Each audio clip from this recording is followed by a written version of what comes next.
Chapter 950. You're here to deliberately cause trouble? Even ordinary cloth could not be torn apart so easily. Chun Lijun was very familiar with his family's cloth.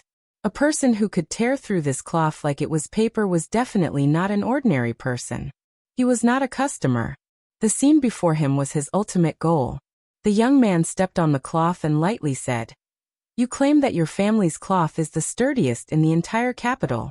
Who would have thought that it would be torn with just a light tear? I'm afraid the cloth sold in this shop is only of inferior quality, right?" The curtain in the inner room was lifted open, and Chen Chong walked out. His gaze swept across the interior of the shop and looked at the young man. Calmly he asked, "Who sent you?" Before the shop had opened, he had already predicted many things.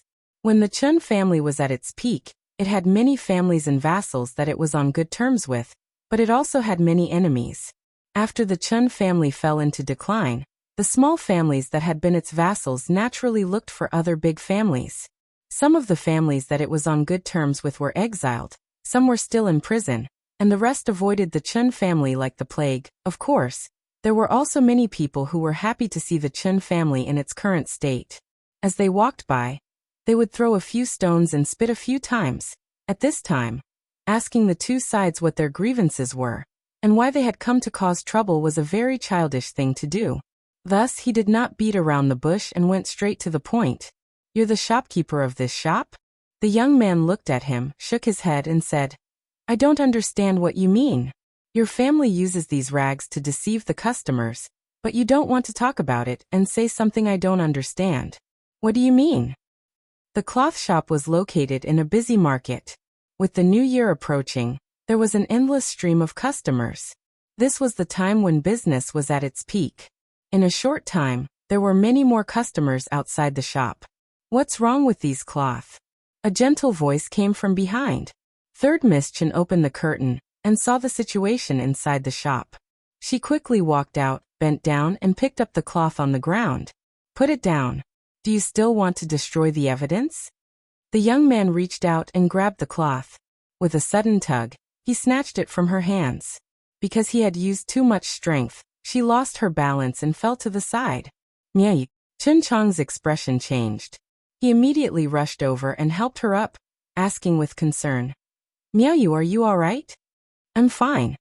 Chun Miao waved her hand, and Chun Chong's sharp senses noticed a few traces of blood seeping out of her palm. Chun Miao noticed the change in his expression and shook her head, saying, "It's just a scratch, it's not a big deal." "You're courting death."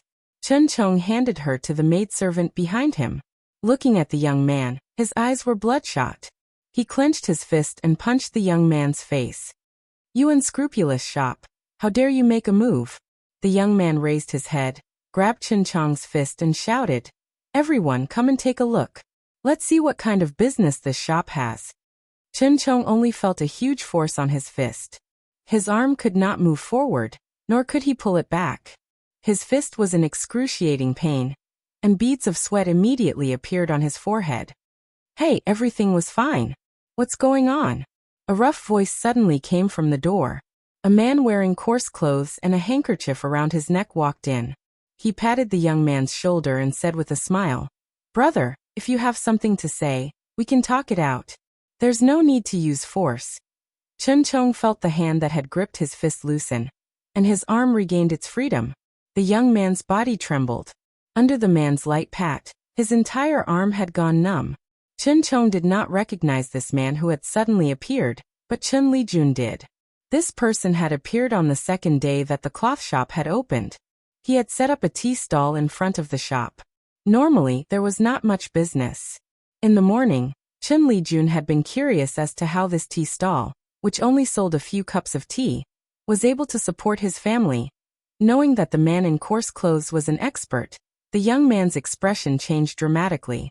He shouted, "Assault, unscrupulous shop is assaulting people. Come with me, let's destroy this unscrupulous shop."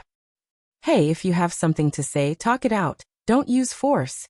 The man grabbed the young man's neck and hurriedly said, "Brother, calm down, calm down. Hey brother, why aren't you saying anything?" With his neck strangled, the young man's face was completely red, and his eyes were about to pop out. He wanted to pry the man's arm away, but he could not muster any strength. "Let him go." 3 people rushed in from outside the door and shouted, "It's broad daylight. What do you think you're doing?" The 3 people blocked the man from 3 directions. Under the man's arm, the young man's face had already turned from red to white, and then to green. "This, what are you doing?" Li Yi, Ruoqing, and Zuemo walked in from outside and looked at the scene in surprise. The man let go of the young man, and the young man fell to the ground, gasping for breath. When the man saw Li Yi, a smile appeared on his face. When he saw the slovenly elder behind Li Yi, his eyes began to shine. Li Yi walked over, looked at Chong and asked, "What's going on?" Chong shook his head. Someone must have sent someone to cause trouble again. Li Yi turned to look at the man and said, "Go ask him who sent him." Chong looked at third Miss Chun and said with concern, "Miao Yu, I'll take you to the infirmary to bandage your wounds." Only now did Li Yi see the blood seeping out of third Miss Chen's hand. He turned and waved his hand, saying, "Forget it, there's no need to ask." He then turned to the slovenly elder and said, "Su, I'll have to trouble you to ask him yourself." The slovenly elder nodded expressionlessly and walked up to the young man. The young man was about to speak when the old man casually sealed his acupoint with a finger and said, "Don't speak. Close your eyes and feel it well." As soon as he finished speaking, the young man fell to the ground. Then his expression became extremely ferocious, but he couldn't make any sound. The veins on his forehead bulged, and the veins on his neck wriggled like earthworms. The faces of the 3 people beside him turned pale, and their bodies trembled. "There's clean gauze and medicine in the stall next door. I'll go get it." Wan Ruoqing put down the things in her hands and walked out quickly after saying this. Third Miss Chun smiled and said, "It's just a superficial wound. There's no need to go through so much trouble." "I'll use it. I'll use it." Li Yi and Chong spoke at the same time. The 2 looked at each other, and then turned their heads at the same time. Ruoqing returned very quickly. Together with Zuemo, she took third Miss Chun inside to treat the wound. On the ground, the acupoints on the young man's body had been unsealed, and the veins had all subsided. However, his body was still twitching unconsciously. The burly man squatted down and looked at him with some pity. He advised, "Brother, I suggest you tell us who sent you here. That was just the appetizer. If you still don't tell us." The young man's body was still twitching, as if he could no longer hear what he was saying. The burly man patted his face and asked, Brother, are you all right?" Only when his hand hurt from the patting did he shake his head and stand up. Looking at the 3 people, he asked, "If he doesn't tell us, will you guys tell us?" Plop. The 3 people knelt on the ground at the same time and said in horror, "We don't know. We really don't know. We just received money to do the job. We don't know anything else."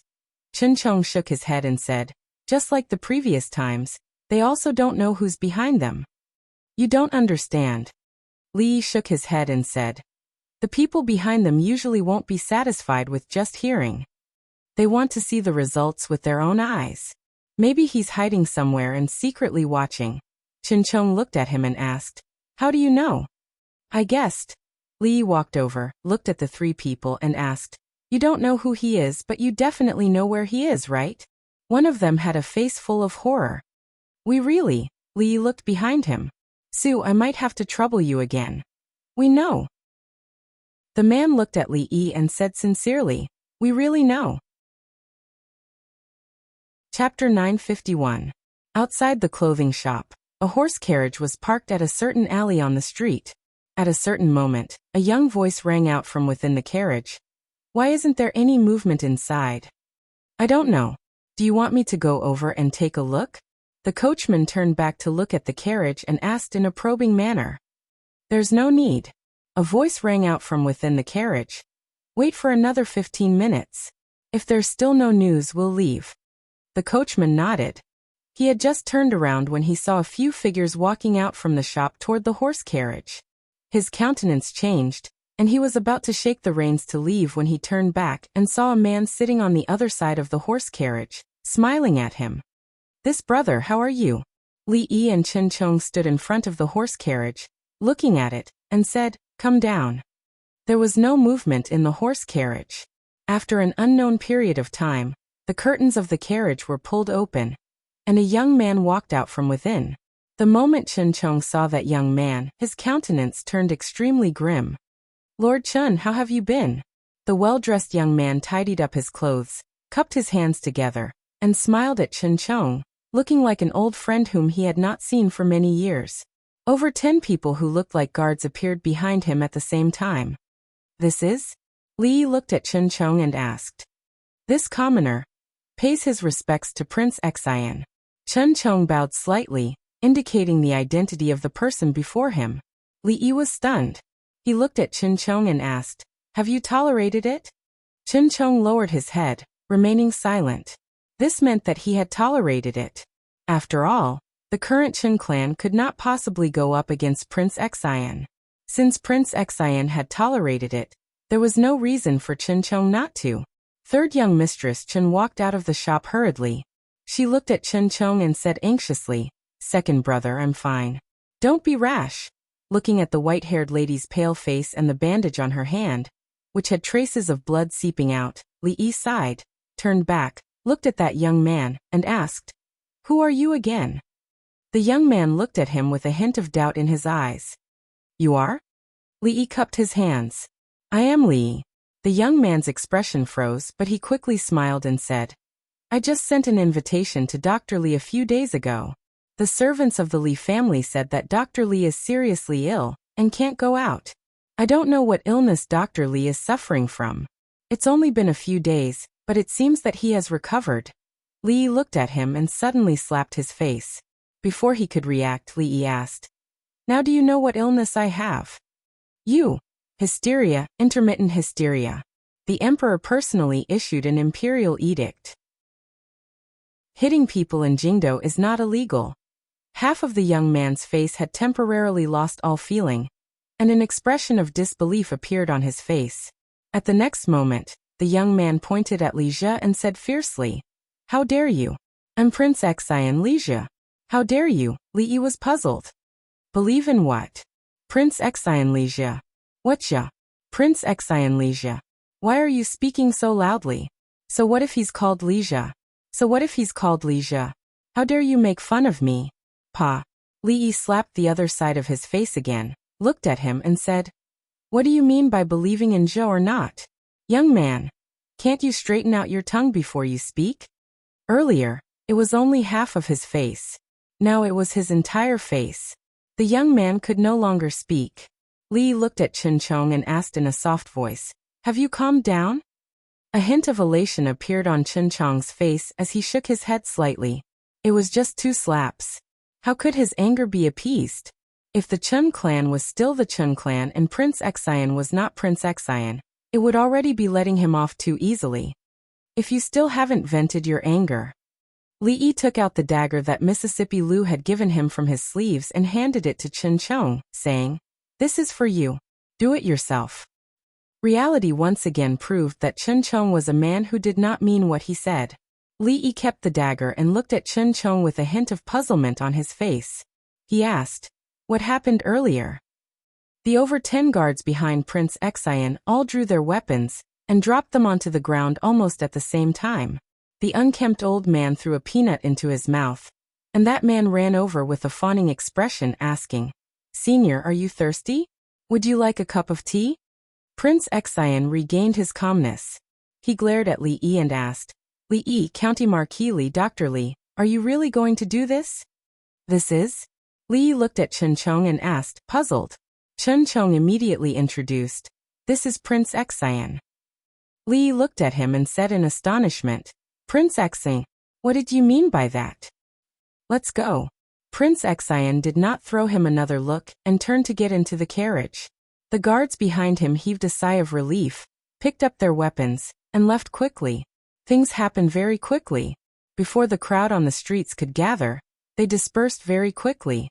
Third young Miss Chen looked at him worriedly. "You? How could you do this?" "That's Prince Xian."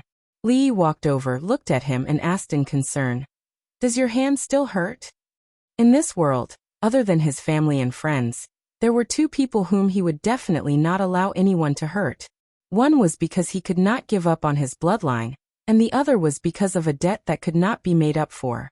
Regardless of whether it was King Shu or Prince Xian, there was no need for them to consider these things.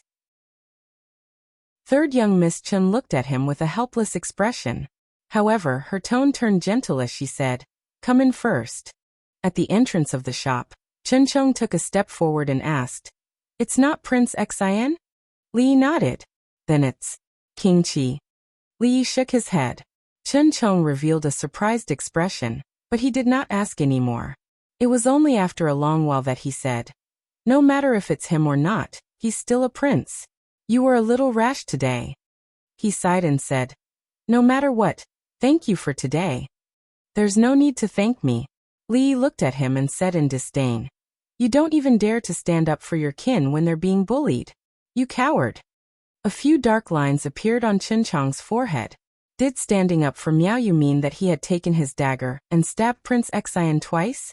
Even if he, the greatest sycophant in the Jing kingdom, were to do something like this, he would not be able to resolve the matter peacefully, right?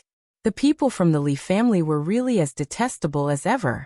On the streets, in a carriage that was moving slowly, that coachman said, feeling a little indignant, "That sycophant dares to be so audacious just because he has His Majesty's favor. He's not showing any respect for His Highness and the royal family. As long as His Highness accuses His Majesty." "Shut up." An extremely stifled voice rang out from within the carriage. Prince Xian's expression was one of shame and fury, but there was even more fear. He was furious and ashamed because he had been humiliated by Li Yi in front of so many people. If this were to spread to other people's ears, how would he, a prince, still have any face left to speak of? What was terrifying was that that person was his father's most favored subject, going in and out of the palace all the time. His father's trust in him was greater than that of any other subject. If there was an important matter, how could he possibly not know about it?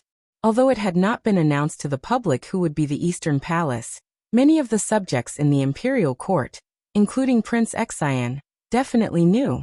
If the crown prince was Li Jie, then why would Li Yi dare to do this to him? He clenched his fists tightly, and his knuckles turned white. He gritted his teeth and said, King Qi. Is it King Qi?" Chapter 952. The news of Prince Xian being slapped in the face in public spread like wildfire. During this period of time, everyone in the capital had their eyes on Prince Xian and Prince Qi. If something were to really happen to them, no one would be able to hide it. Moreover, this had happened in broad daylight, and the process was very simple. There was no need for too much guesswork. Although not everyone knew about the relationship between the Chen clan and Prince Xian, many officials and nobles in the capital knew about it. Chen Qing was Prince Xian's uncle. Compared to King Shu, Prince Xian should be closer to the Chen clan. However, a long time ago, the Chen clan had firmly stood on King Shu's side. There was no such thing as closeness in the imperial court. Back then, the power that Prince Xian possessed was far too different from King Shu's. The Chen clan's choice would decide the clan's rise and fall for the next several decades. Therefore, they naturally had to choose a good tree to live in. Therefore, the Chen clan ended up in the current situation. Seeing that the Chen clan had fallen to such a state, Prince Xian, who had been given up on by the Chen clan back then, was now a popular candidate to fight for the position of crown prince. It was normal for him to kick the Chen clan when they were down. It was not strange for him to be slapped in the face when he was down. With His Majesty's previous decree, it wouldn't be a problem for County Marquis Li to beat up a few people in the capital. Although this person was Prince Xian, wasn't there still the precedent of King Shu? Some people felt that it was strange. Prince Xian and the Chen clan did not have a good relationship, but the Li family and the Chen clan seemed to have a deep feud. To think that they would stand up for the Chen clan and slap Prince Xian. It was really hard to distinguish the complicated relationship. There were also people who felt that Li Yi was arrogant and condescending, relying on His Majesty's favor and trust to look down on even the princes.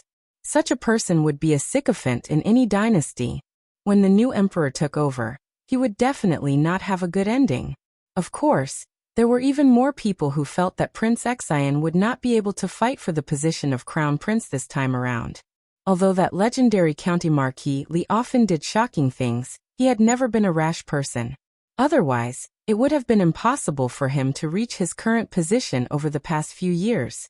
This meant that he was not afraid of Prince Xian's revenge. It was because Prince Xian was just Prince Xian. Prince Xian, who was going to start preparing to return to his conferred land after the imperial court meeting. This was a piece of news that shed a bright light on the confusing struggle for the throne. Qi Manor. The Prince of Qi was pacing back and forth in his residence. Hearing the sound of footsteps coming from outside, he hastily walked out and asked a servant, "Has it been confirmed? Is this matter true?" That servant said agitatedly, "Your Highness, this matter is absolutely true. I've already verified it a few times. That Lord Li has really made a move against Prince Xian." "Haha, as expected, as expected." Laughing maniacally, the Prince of Qi declared, "Prepare a generous gift for I and deliver it to official Li's residence." Yes. That person immediately retreated. He was thinking about how generous and heavy the gift was. Before the hysteria broke out, Li had already predicted the impact of this incident. The situation in the capital was very complicated, and the current situation was very chaotic. If something were to happen to Prince Xian, it would cause quite a big commotion. What followed after was all sorts of guesses. There were so many princes in the capital, and these two slaps had eliminated a wrong answer for them. Those small clans who had submitted to Prince Xian early on would be able to immediately look for another ruler. They would definitely feel especially grateful toward him. The facts proved that his guess was right. Very soon, someone came to deliver a gift. Fong, who had not been seen for 2 days, walked in and asked, "Young master, are you going to accept the gift from the Prince of Qi Manor?" Li waved his hand. No. One must have a bottom line. He understood the reason why the Prince of Qi had sent a gift. The two princes who had been in the limelight during the fight for the throne in the capital were the Prince of Qi and Prince Xian. Now that Prince Xian had been eliminated as the wrong answer, the Prince of Qi was confident and naturally wanted to send a gift to express his gratitude. However, the Prince of Qi was also a wrong answer. If Fong Xingjian were to accept his gift, wouldn't it give him the misconception that he was already halfway to the throne? All right, I'll get them to bring it back. Fong took a few steps, gave it some thought, and then turned back to ask, "Are you really not going to accept it? Is the gift from the Prince of Qi very heavy?" This was a matter of principle and not a matter of whether the gift was heavy or not. Li hesitated for a moment, looked at Fong, and asked, "How heavy is it?" In a certain aristocratic manner in the capital, a servant ran into the study anxiously and said anxiously, "Old master, bad news. Lord Li has accepted the Prince of Qi's heavy gift." "As expected? As expected? For real? For real? Prince Xian isn't a good person. Prepare the carriage. I'm going to pay a visit to His Highness the Prince of Qi immediately." In the study, a man hurriedly changed into casual clothes and was about to leave. The servant asked out of curiosity, "Old master, since Lord Li has accepted the Prince of Qi's gift, does this mean that His Highness the Prince of Qi is the crown prince that His Majesty and the officials have decided on? What do you know?" The man waved his hand. "If not, why would Lord Li accept the Prince of Qi's gift? Could it be that he covets those things?" Qin Manor. Qin Xiang looked at the letter in his hand, shook his head slightly and mumbled, "This matter is already muddy enough.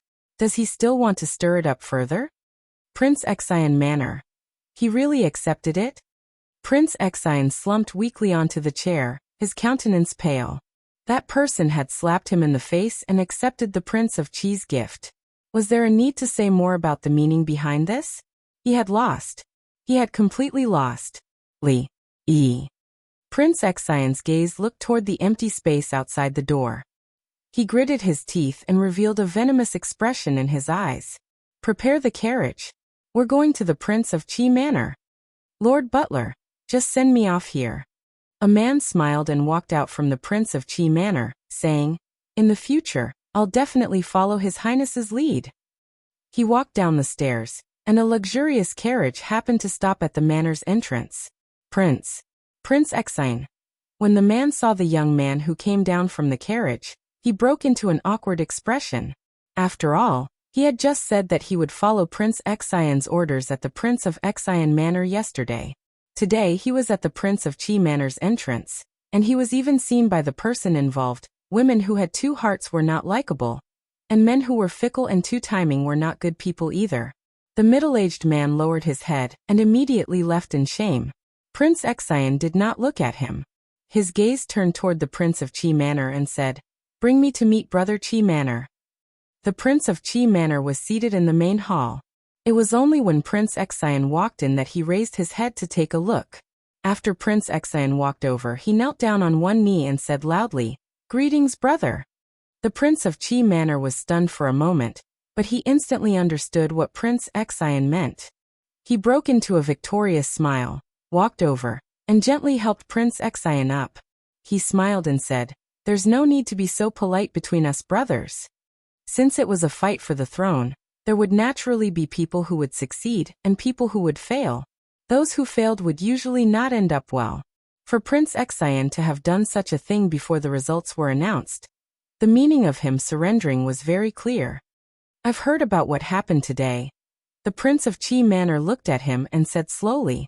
The Prince of Qi Manor looked at him and said slowly, "That Li Yi is really going overboard. Slapping brother's face is the same as slapping the royal family's face. It's the same as slapping my face." Prince Xian knew that the Prince of Qi Manor's words were filled with righteous indignation, and might be feeling very happy inside. Therefore he did not continue on this topic. He knelt down once again and said respectfully, "Since I've lost, I'll be at brother's disposal in the future. I only hope that brother will spare my life on account of our past relationship." The Prince of Qi Manor's countenance was a little grim. He helped Prince Xian up once again and said unhappily, "What are you saying? Since we're both princes, it's inevitable for us to fight for the throne. No matter who wins or loses, we're still brothers. Do you think that I, the prince, will do something so disgraceful and immoral?" Of course, part of the reason why the Prince of Qi Manor's countenance was not very good was because his thoughts had been seen through. Although the Prince of Qi Manor had won against Prince Xian for now, there was no guarantee that Prince Xian would not have such thoughts in the future. The simplest and most convenient method was of course to kill him, and end everything once and for all. However, if Prince Xian were to do something like this right after he ascended to the throne, it would be a source of ridicule for others. Moreover, Prince Xian knew how to adapt to the circumstances, so the Prince of Qi Manor could not go overboard. "Thank you, brother." Although Prince Xian did not dare to do this, he still said respectfully, "I'll congratulate brother in advance." The Prince of Qi Manor smiled. The truth was already very clear, and there was no need for him to hide it anymore. Although this is a great joyous occasion for brother. Prince Xian looked at him and said, "There's one person that brother must be on guard against." The Prince of Qi Manor looked at him and asked, "You're talking about Li?" Prince Xian nodded and said, "This person has already made a name for himself in the imperial court, and is able to influence the situation in the imperial court. He's also arrogant and despotic. To think that he doesn't fear the royal family now.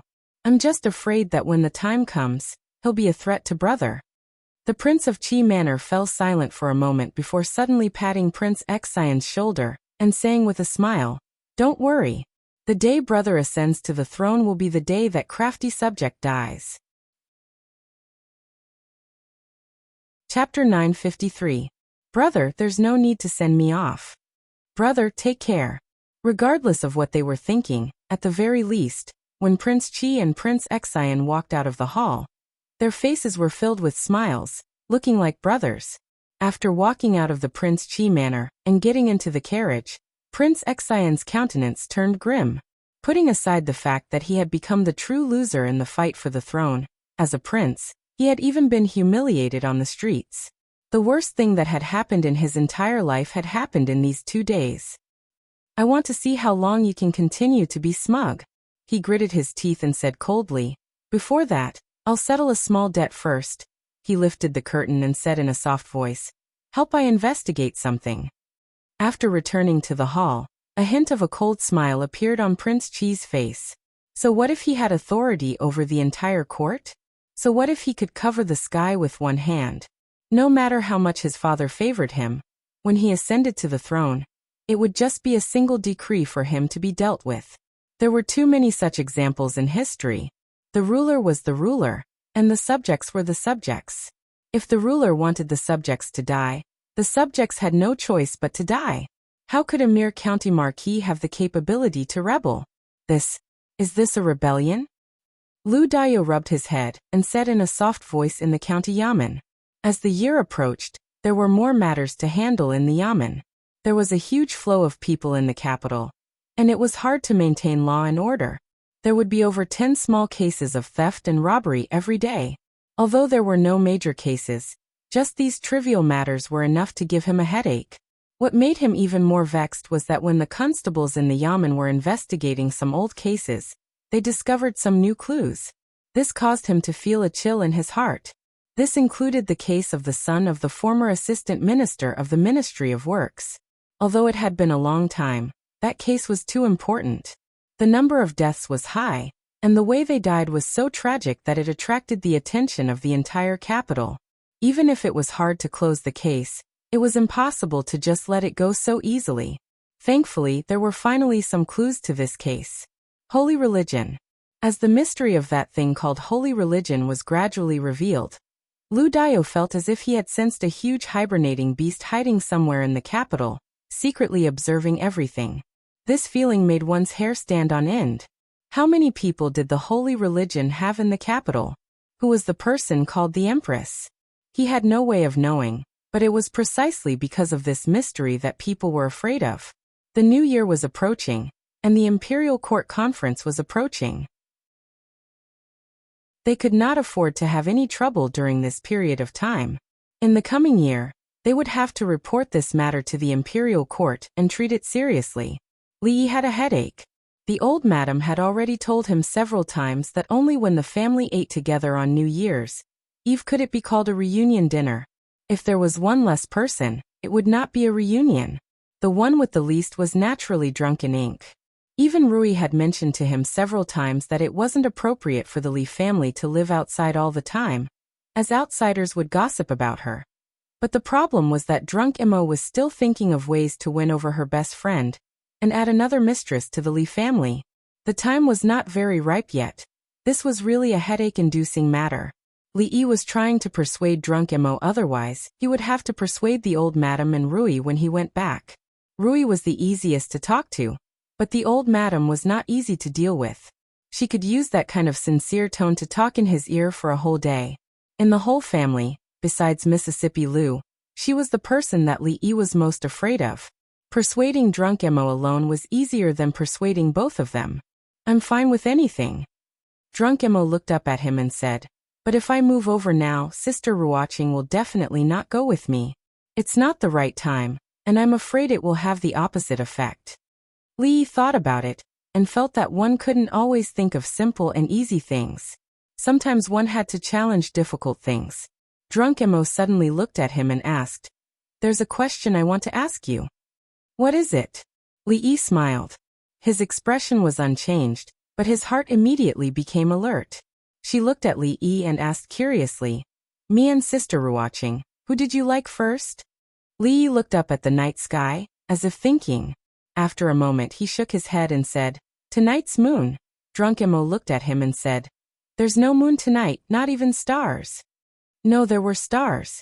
A few starlights appeared in Li Yi's eyes, streaking across the night sky and flying in this direction. The starlight fell on the roof and ignited a raging fire. It was not starlight but fire. Drunk Emo was startled, and her expression changed. She said, Sister Ruoqing is still inside. Protect her. Li Yi said in a low voice, and a maid-like woman at the door flashed and appeared beside drunk Emo. A few more spots of light flew in different directions, and at the same time, a few figures appeared in the night sky, rushing in the direction of the fire. Inside the room, Wan Ruoqing, who was reading at the table, had not realized what had happened when she was carried out of the room by Li Yi. Her face was red, and it was not until she was carried into the courtyard by Li Yi and saw the fire on the roof that her face began to turn pale. Is there anything important in the room? Li Yi asked quickly, ready to rush in again. The fire on the roof had spread, and it would not spread to the room for a while. It was too late to put out the fire, but there was still time to move some things out of the room. No. Wan Ruoqing grabbed his hand and shook her head. There's nothing important. Don't take risks. Drunk Emo looked at her, and seemed to think of something. She immediately said, You're painting. Wan Ruoqing held Li Yi's hand tightly and shook her head. It's not important. In fact, time came in a hurry, but she was holding his hand, and Li Yi could not rush in with her. These 2 rooms were not the only ones on fire in the Zeng residence. Several guest rooms and the rooms where the servants lived were also on fire. There should be kerosene on the arrows. Otherwise the fire could not have spread so quickly. People kept rushing in from outside, and fighting the fire with the servants in the residence. Li Yi held the 2 women's hands and sat in the courtyard, watching the fire gradually engulf the entire room. After a while, a few people came in from outside, shook their heads and said, 3 men of sacrifice. We just caught up with them and they died of poison. Li Yi used to have many enemies, but now they were all in prison or on the way to exile. It was impossible for them to do something like setting a fire in the middle of the night. There were men of sacrifice and fire arrows. It was not a small matter. It was just that this person was a little too impatient. Feng dashed over in exasperation and scolded furiously. That damned person is so immoral. 5 rooms have been burned. No one will be able to stay here tonight. Li Yi looked at the fire and said in a soft voice, Prince Xian. What? Prince Xian? Feng was stunned for a moment. Then he turned and walked out. I'll bring people to burn down Prince Xian residence right now. Li Yi pulled him back in time. The people were already dead, and there was no evidence. How could they accuse Prince Xian? Even if it was found out that Prince Xian had instructed others to do it, which of the charges of setting fire to a commoner's residence and setting fire to the prince's residence was greater? Recently, the weather had been dry, and the residences of the nobles were all closely connected. It would be bad if the innocent were to be implicated. It would not be as simple as waiting for him to leave the capital and breaking his legs. However, the Zeng residence held a special meaning to drunken Mo. Li Yi looked at her worriedly. Before he could say anything, she shook her head and said, It's fine. So what if the house is burned? It's fine as long as he's fine. Xiao Chui walked over pitifully and asked, Young miss, where are we going to sleep tonight? Li Yi looked at the room that was still burning. The Zeng residence was no longer suitable for people to stay in. It was already so late, and the inns and the like were all closed. Where they were going to stay at night was indeed his expression suddenly froze, and his gaze once again looked toward the few rooms that were lit up by the fire. This fire didn't seem to be that bad after all. Drunken Mo gave it some thought and said, Let's go back to Willow Alley first. We'll be able to stay there after we get some bedding and tidy up. Willow Alley. Li Yi shook his head and said, Feng's relatives came to the capital a few days ago. It's not convenient for them to stay in an inn, so we let them stay there. Huh? Feng looked puzzled. Drunken Mo looked over suspiciously. Really? Feng looked at her, then at Li Yi and nodded. Yes, poor relatives from the countryside. They're not used to staying in inns. Sorry for the trouble they've caused Miss Zeng. With that, he turned and walked outside. Li Yi looked at him and asked, Where are you going? Feng did not look back. He waved his hand and said, I'm going to Willow Alley to remind those poor relatives that the weather is dry, and to be careful of open fires. Li Yi turned his head and looked at drunken Mo and Ruoqing. Since we have nowhere to go now, why don't we?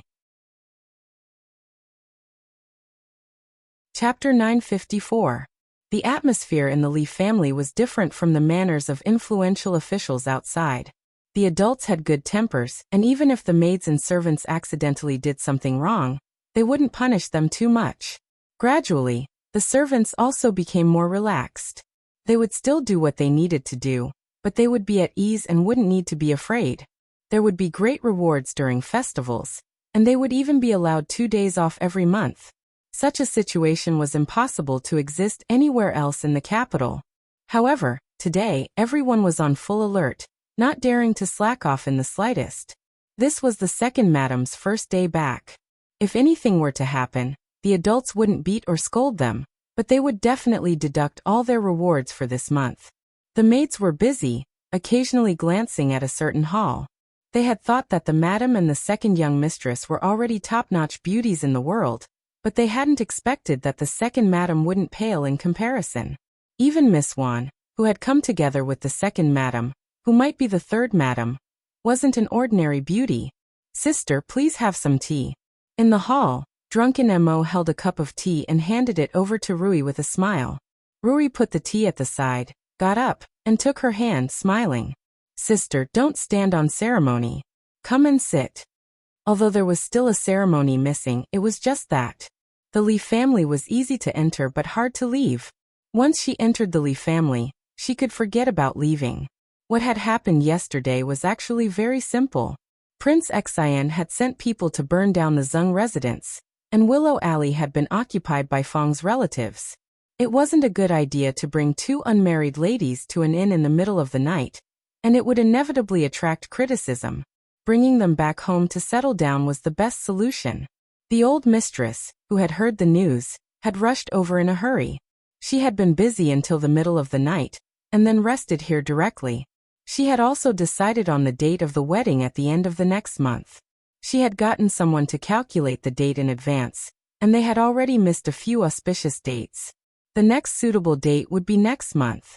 Drunken Mo hadn't actually thought of this, but since the old mistress had spoken, she couldn't refute. Thus, she had agreed in a daze, which led to the scene in the morning.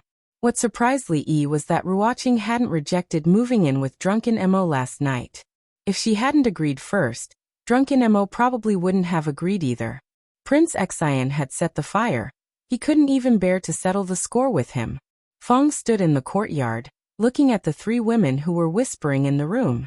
Then he looked at Li and asked in a low voice, "Young master, tell me, did you get someone to set the fire yesterday?" Li frowned at him and asked, "Do I look like that kind of person? You saw those death warriors with your own eyes.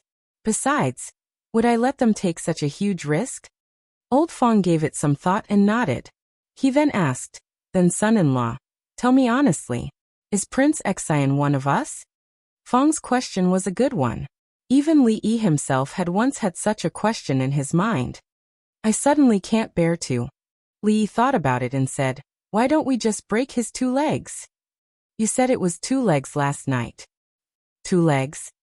The fire in the Zeng residence wasn't a big deal, but it wasn't a small one either. It didn't cause much of a commotion last night, and it didn't cause much trouble during the day either. Of course, some people couldn't hide it even if they wanted to.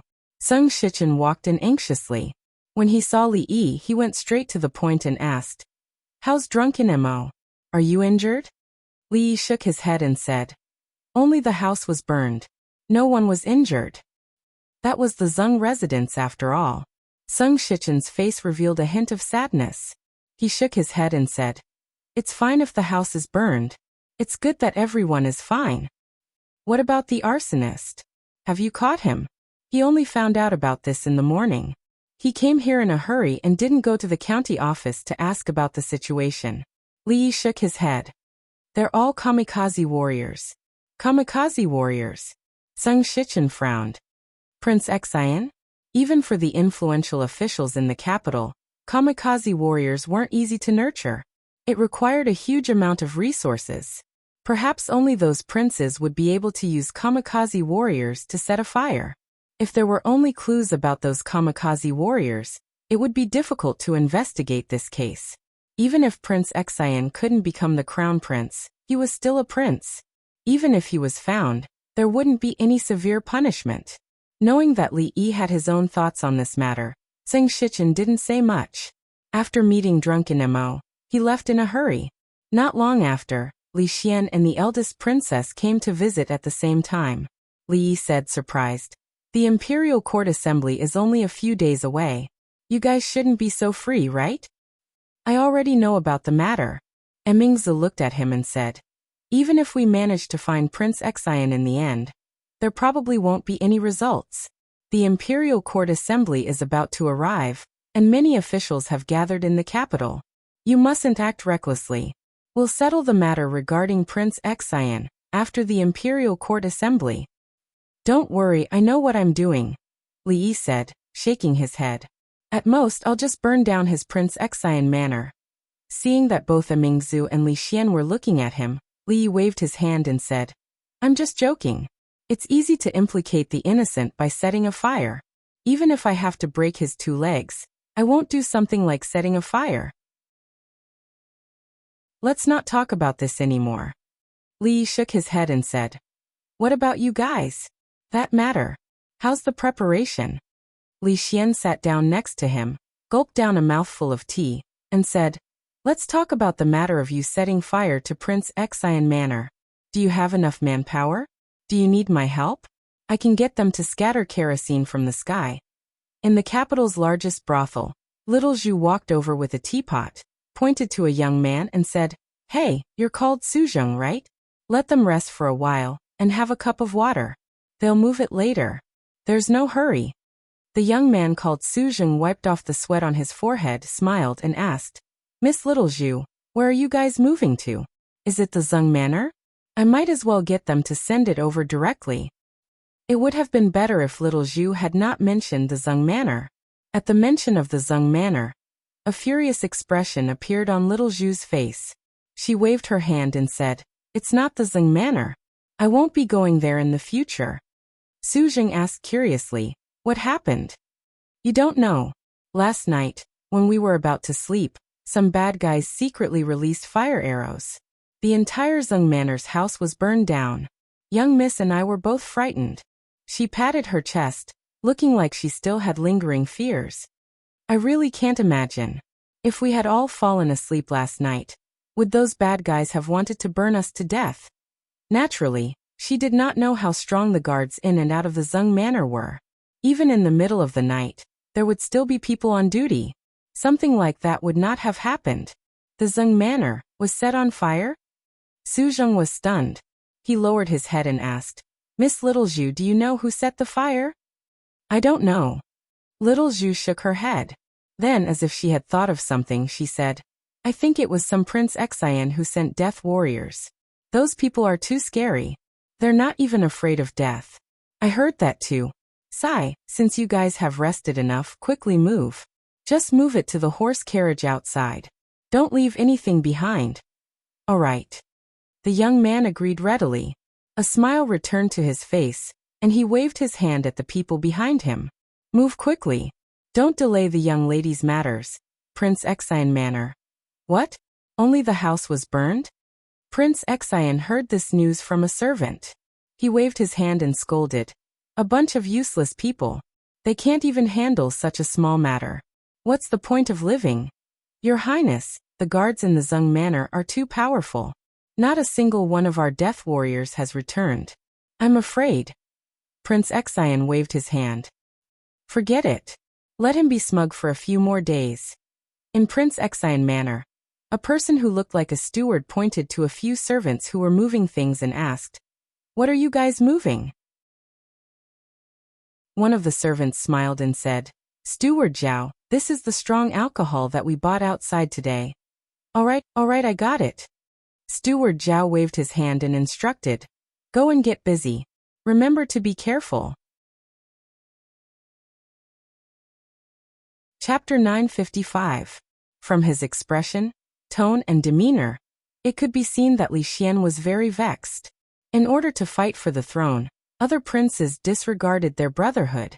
They fought openly and secretly, and used all kinds of deadly methods. In order not to be the emperor, he couldn't eat or sleep well. He was so haggard that he was constantly thinking about giving up the throne.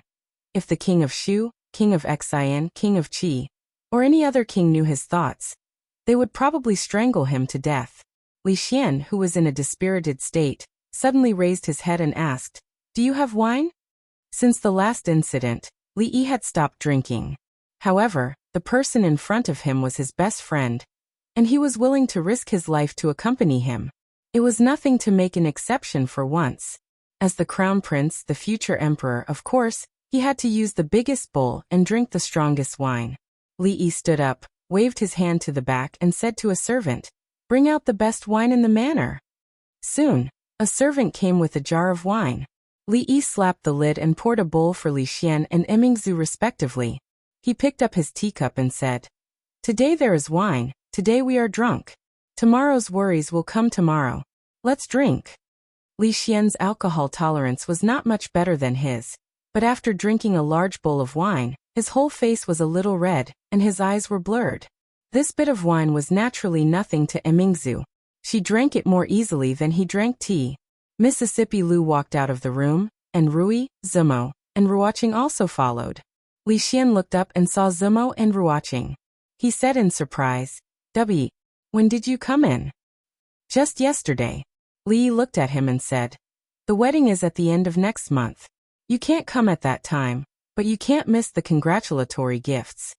At that time, Li Xian would already be the heir to the Eastern Palace. His status would rise, and so would the gift. "It's your wedding day. How could I not come?" Li Xian glared at him, then turned his head and asked, "How many?" The expression on Li Yi's face froze. He suddenly felt some regret. He should have made do with the grape wine just now. She poured him another bowl of wine and gritted her teeth. "One. Do you really need to go through so much trouble?" Li Xian stood up with a red face. He shook his head and said, "Wouldn't it be better to settle everything at once?" He pointed to the yard and said, "Miss Zuamo, Miss Ruoqing." Then he turned around and pointed. "Your second miss. There's also Emingzu. Tell me, can't you be more straightforward and act like a man?" Li Yi grabbed that bowl, pinched Li Xian's mouth, and poured the entire bowl of wine into his mouth. He then slung Li Xian over his shoulder and said, "He's drunk. I'll bring him to rest. In terms of experience and status, which part of me is inferior to Li Chuang? This throne, why should it be given to him?" In Prince Xian manner, Prince Xian picked up a wine jar. After shaking it a little, he tossed it aside and said loudly, "Go get more wine." In the hall, all the dancers knelt on the ground, trembling with fear. They lowered their heads, not even daring to breathe loudly. Prince Xian was clearly drunk. If they were to infuriate him now, they might even be in danger of losing their lives. Immediately, a servant ran out hurriedly into the wine cellar, picked up a wine jar, and ran out. When he reached the door, he was stopped by someone. He said anxiously, "Quickly make way. This is what His Highness wants. We can't delay it." That servant said in a deep voice, "These are all top-notch strong wines. His Highness has already drunk so much. If he drinks any more, something will happen. If something were to happen to His Highness, none of us will be able to escape."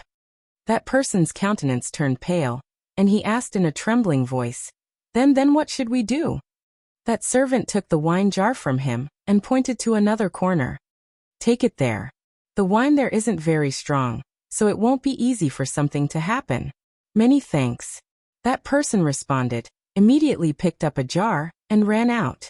The servant in green placed the wine jar back in its original spot, looked outside and mumbled, "It's going to be dark soon." Li Yi had thought that Zuamo and Ruoqing moving into the house was a joyous occasion. However, by the looks of it now, it did not seem to be entirely the case. He did not know what Rui and Zuamo had talked about for the entire day, but they still wanted to sleep together at night. It seemed that they had a lot to talk about. Since Zuamo and Ruoqing had moved in, Xiaozhu and Xiao Chui naturally had to move in as well. They were different from ordinary servant girls. Like Xiao Huan, they lived in the inner courtyard with Rui and Rui. With this, there were not enough rooms in the inner courtyard. Li Yi lay on the uncomfortable bed in the study, thinking about whether he should go over and deal with Rui and Zuamo since they were sleeping together. Anyway, it was about time. After careful consideration, he still felt that he should not be too complacent. It was not easy to achieve such great progress, and he might not necessarily be able to meet a good person like Prince Xian next time. Although he was no longer complacent, he could not help but feel happy and excited. He lay on the bed, tossing and turning. He did not know what time it was, but he still did not feel sleepy at all. Li Yi stood up, preparing to go to the courtyard to sit, enjoy the wind, and look at the moon. It was better than lying here. The courtyard was very quiet. He walked to the side of the rocking chair, and lay down comfortably, placing his hands behind his head. Li Xian was a guy who did not have any tolerance for alcohol. When he was drunk, he would dare to say anything and would never keep his word. Previously, when he was drunk, he had said that he would give the crown prince's consort to him. Until now, he had yet to fulfill his promise. It was the same situation today. If it was not because he had acted fast enough, did he think that he would be able to withstand a few sword attacks from Rui and Emingzu? However, although the situation was not right for him to say those words, his logic was the same. However, there was nothing he could do even if it was troublesome. It was not as if he was going to choose a consort in the future and bring her into the palace after he took a fancy to her.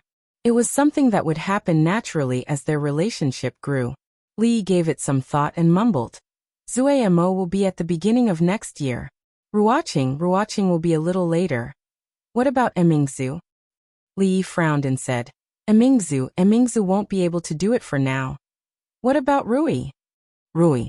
Li suddenly raised his head and saw Mississippi Lu lying on a thick branch of the tree behind him. Her hands were behind her head like him, and her two long legs were crossed. The bright moonlight shone down. Looking up from below, it was as if her whole body was emitting a faint radiance, full of a holy aura.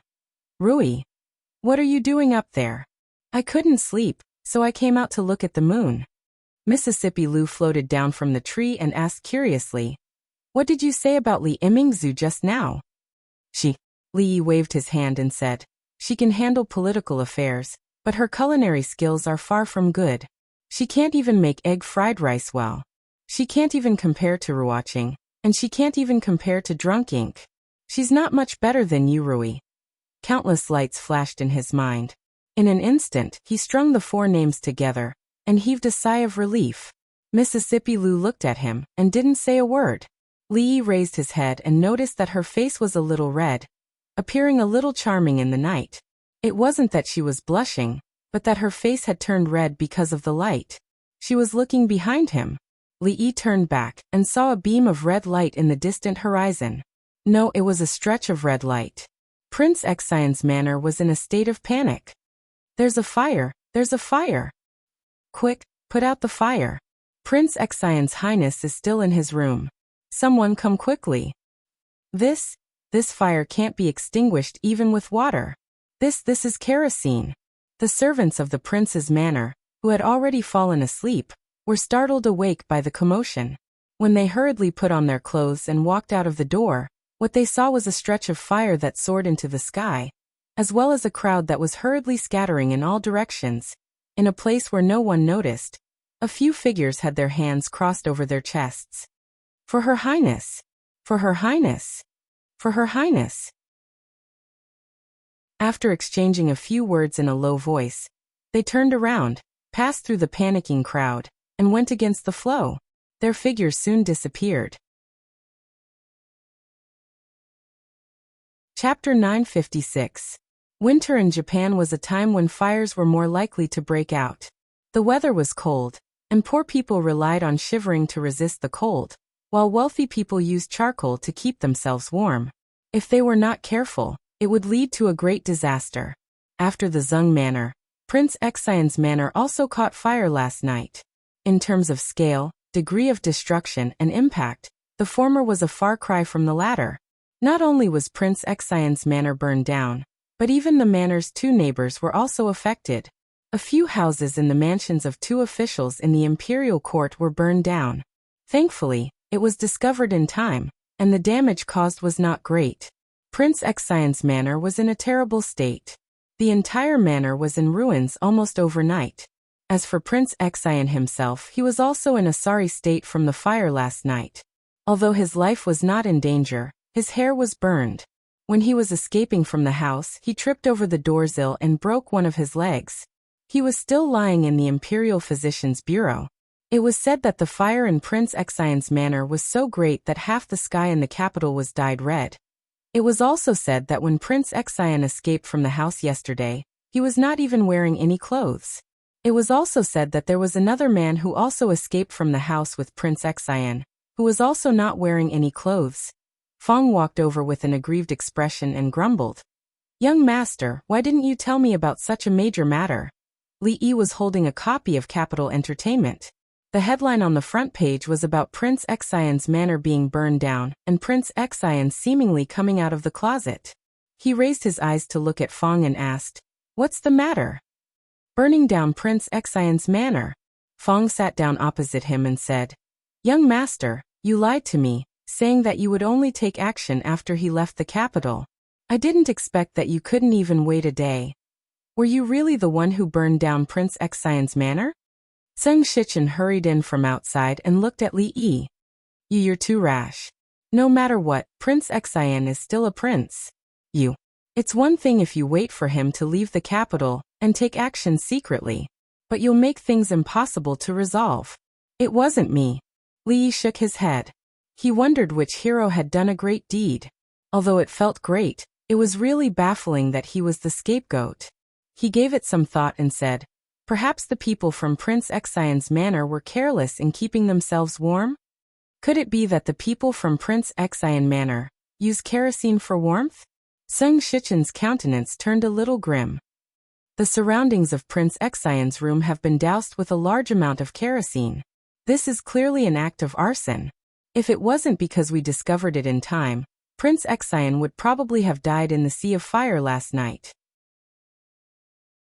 If you think about it, you'll know that I'm not the one who did this.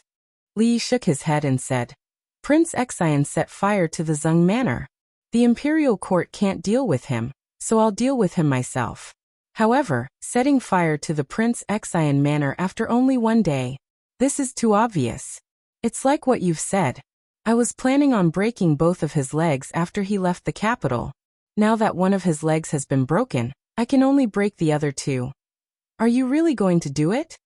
Sung Shichen looked at him in shock, then shook his head and said solemnly, but the people will not think so. They will only make the simplest guesses. Gossip is a fearful thing. Li put down the limited edition Capital Entertainment in his hand, shook his head, and said, the people in the capital aren't fools. They'll seek justice for me. Let's hope so. Sung Shichen sighed. The one who is investigating this case is Lu Dayo. He's a meticulous person and should be able to discover some clues. Li Xian and the princess had come together again. Li Yi had already explained earlier, and did not wish to waste his breath. He looked at them and said helplessly, if I were to say that I have nothing to do with this matter, would you guys believe me? It's him. It must be him.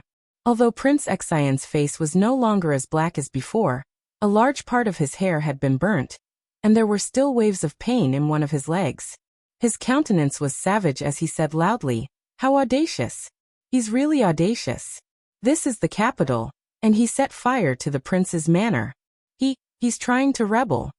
An official in front of the bed said in a soft voice, Your Highness Prince Xian, the county office has already sent people to investigate the cause of the fire last night. Please calm down and recuperate in peace. What's there to investigate? What's there to investigate? Prince Xian's countenance was infuriated, and he wanted to get up from the bed. However, he accidentally affected his injuries and lay back down. He said loudly, What's there to investigate? He's taking revenge. He's taking revenge on I for burning down the Zeng manor. Therefore, he came to burn down I's manor. So, the arson at the Zeng manor last night was instigated by His Highness Prince Xian. Lu Dayo stood below, holding a small book in his hand. He wrote a few lines of words and said, I'll report what His Highness Prince Xian has said without missing a single word. What Zeng manor? If I want to burn it, I'll burn it down. Prince Xian waved his hand and said in disdain, But he's burning down the prince's manor. This is treason and he deserves to have his entire clan executed. After the prince's manor was burned down last night, 4 servants disappeared from Prince Xian's manor.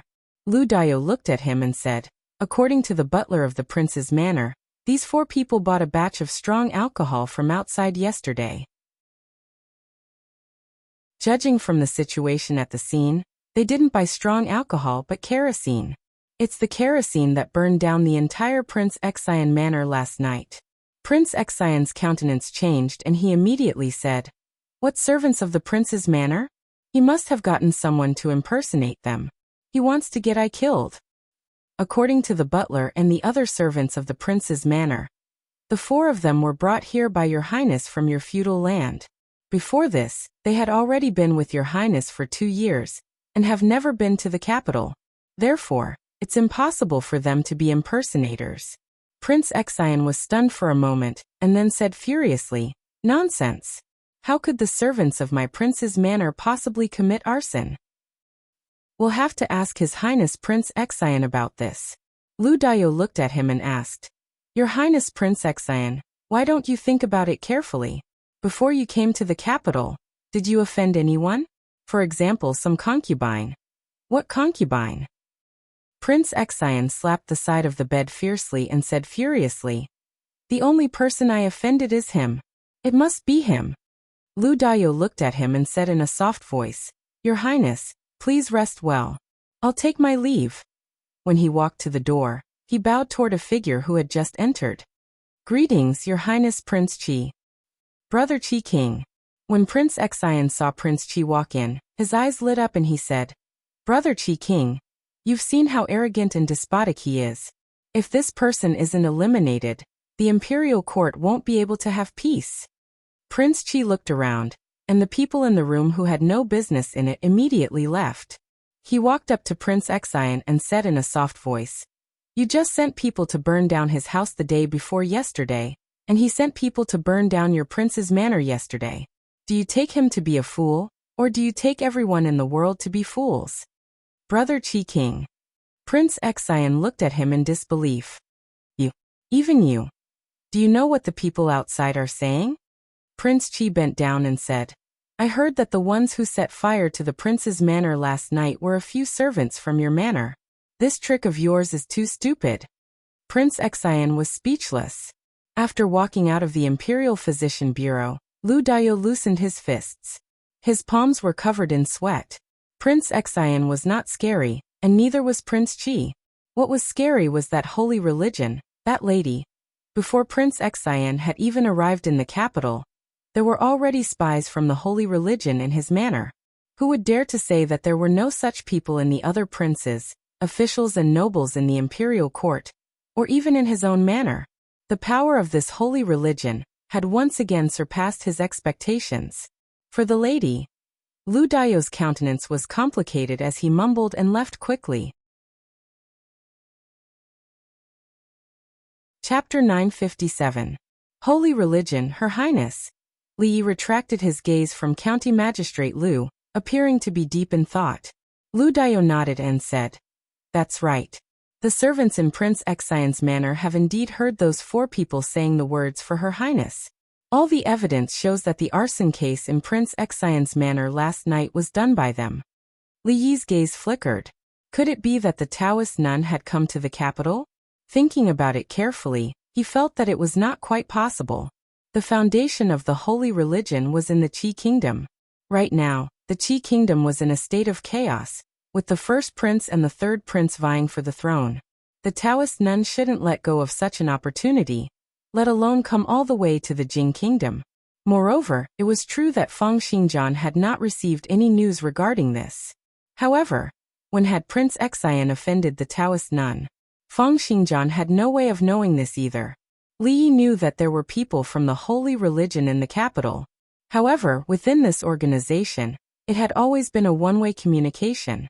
The members at the bottom of the hierarchy would not be able to come into contact with the core secrets, and it would also be very difficult for outsiders to infiltrate the organization. Even the intelligence department, which had strict control over the organization, knew very little about them. Setting fire to Prince Exian's manor. It could not be ruled out that they wanted to create some big news while the imperial court meeting was nearing. Prince Exian was just lucky to have been chosen by them. No matter what, at a time like this, the authorities would still have to take strict precautions. Li Yi looked at Feng Xingjian, gave it some thought and said, "Although these people are very well hidden, there will always be some clues.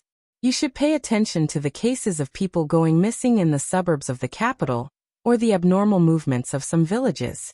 You should be able to discover something." From Li Yi, Lu Dayo obtained a lot of information about the holy religion. When he walked out of the Li mansion, he felt as if he had forgotten something, but he couldn't tell what exactly he had overlooked. Although the death of the son of the former assistant minister of the Ministry of Works and the burning of Prince Xian's manor were very far apart, they should have been done by the same group of people. What was their motive? What was the connection between these two cases? Lu Dao rubbed his slightly swollen head. Prince Xian's manor had only been burned down, and no one had died. He had to put this matter aside for now. Quite a lot had happened in the capital this year, and he had to immediately start preparing to report his work at the imperial court meeting. Li Yi didn't think much about the holy religion. Their influence in the Jing kingdom was limited, and the capital was under heavy pressure. After setting fire to Prince Xian's manor, they had already given themselves away a little. If they were to make another move, they would definitely not be able to hide from the imperial court's pursuit. What he should be concerned about was the matter at hand. Although drunken Mo hadn't married into the family yet, she was already the third mistress of the house. For the past 2 days, Rui had been guiding her to familiarize herself with the matters of the house. Today, she was brought over by the old mistress to meet someone. With Rui accompanying her, Mississippi Lu had gone to the alliance, leaving only him and Ruoqing at home. When he sat in the courtyard, Ruoqing brought a cup of hot tea over. Li Yi thought of something and said, "If you want to go out or go to the brothel these few days, I'll accompany you. Don't go out alone." Those people from the holy religion were all lunatics. Li Yi was still a little worried that the Taoist nun would make a comeback and lay her hands on the people around him. Although the possibility of this was very low, he couldn't let them take this risk. Ruoqing looked at him with some worry and asked, "Did something happen?" Prince Xian's residence was burned down. It was done by the people from the holy religion. "I'm worried that they'll do something bad to you." Holy religion. Ruoqing was stunned and asked with some uncertainty, "Prince Xian's residence was burned down by them?" Li Yi nodded and said, "I don't know how Prince Xian offended their heavenly empress, causing those followers to go crazy and take revenge. But he deserved it," Ruoqing said in a low voice. "That heavenly empress should be very powerful. I don't know if she's powerful in other places, but her martial arts are quite powerful. The influence of the holy religion can't be underestimated either.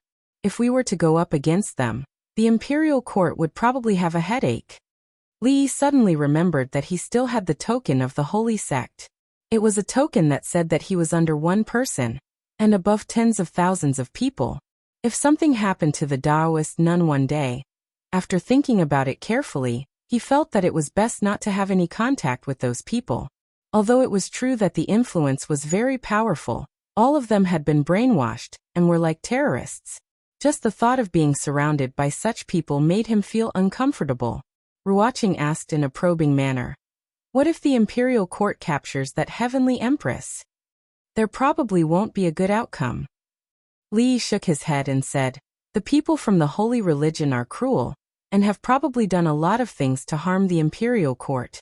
If the imperial court were to capture their heavenly empress, they'll definitely not let her off. When that time comes, there'll probably be a great commotion in the world."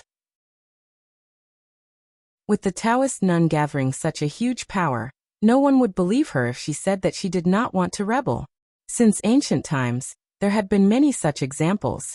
When that time came, blood would definitely flow like rivers and corpses would be strewn all over the place. Ruoqing did not continue asking. She smiled and said, "The brothel has been very busy these few days. I'd like to go over and take a look." Since he had nothing to do at home, Li Yi stood up and said, "I'll go with you." After sending Ruoqing to the brothel, Li Yi and the sloppy old man found a quiet place to drink tea and watch the performance while waiting for her to finish her business. "Miss Wan." "Hello, Sister Ruoqing." "Nice to meet you, Miss Ruoqing." As Ruoqing walked over, the performers in the brothel all bowed to her. They respected and appreciated her from the bottom of their hearts. She was the one who had changed the industry and allowed them, who had traveled from state to state and slept on the streets, to live the good life they had now. After walking into a room, she ordered, "Xiaoqi, go find Su Zheng and ask him to come over." "All right, I'll go right now." A young girl nodded and walked out of the door. Su Zheng was also very famous in the brothel. In the beginning, he had only been a beggar, doing some cleaning every day in exchange for porridge. However, because he was serious and diligent in his work, not fearing hardship or fatigue, he was later promoted to work in the brothel as an exception. Many people here knew of him. Not long later, a young man walked in from outside and gently closed the door. He turned around and suddenly knelt on the ground, saying respectfully, "Your subordinate pays his respects to the goddess." Ruoqing rubbed the area between her brows and said helplessly, "I've already said many times that I'm not your goddess. You've got the wrong person." Suzheng did not say anything else, but the respect on his face became even more intense. Ruoqing did not argue with him. She stood up, looked at him, and asked, Are you people from that holy religion?" "It's the goddess's holy religion." She clenched her fists slightly and asked again, "Prince Xian Manor, was it you people who burned it?" Suzheng said solemnly, "He wanted to harm the goddess, so he must be punished." Her knuckles were slightly white, and her voice trembled slightly. "Then, the son of the assistant minister of works, those people are also. All of them deserve to die for attempting to harm the goddess." Ruoqing sat back down on the chair somewhat weakly. Her face was pale as she mumbled, I'm not your goddess." Why are you?" The young man buried his head even deeper and said, "Your Highness, the authorities have already noticed our existence. The capital is no longer safe. For your Highness's safety, this subordinate suggests that we leave this place as soon as possible." "Get out." "Your Highness, please reconsider." "Get out."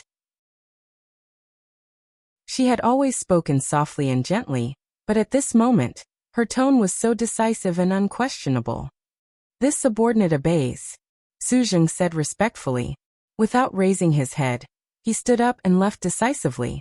She stared blankly at the empty room, then leaned over the table and sobbed softly. "Why me? Why now? I'm not the heavenly empress."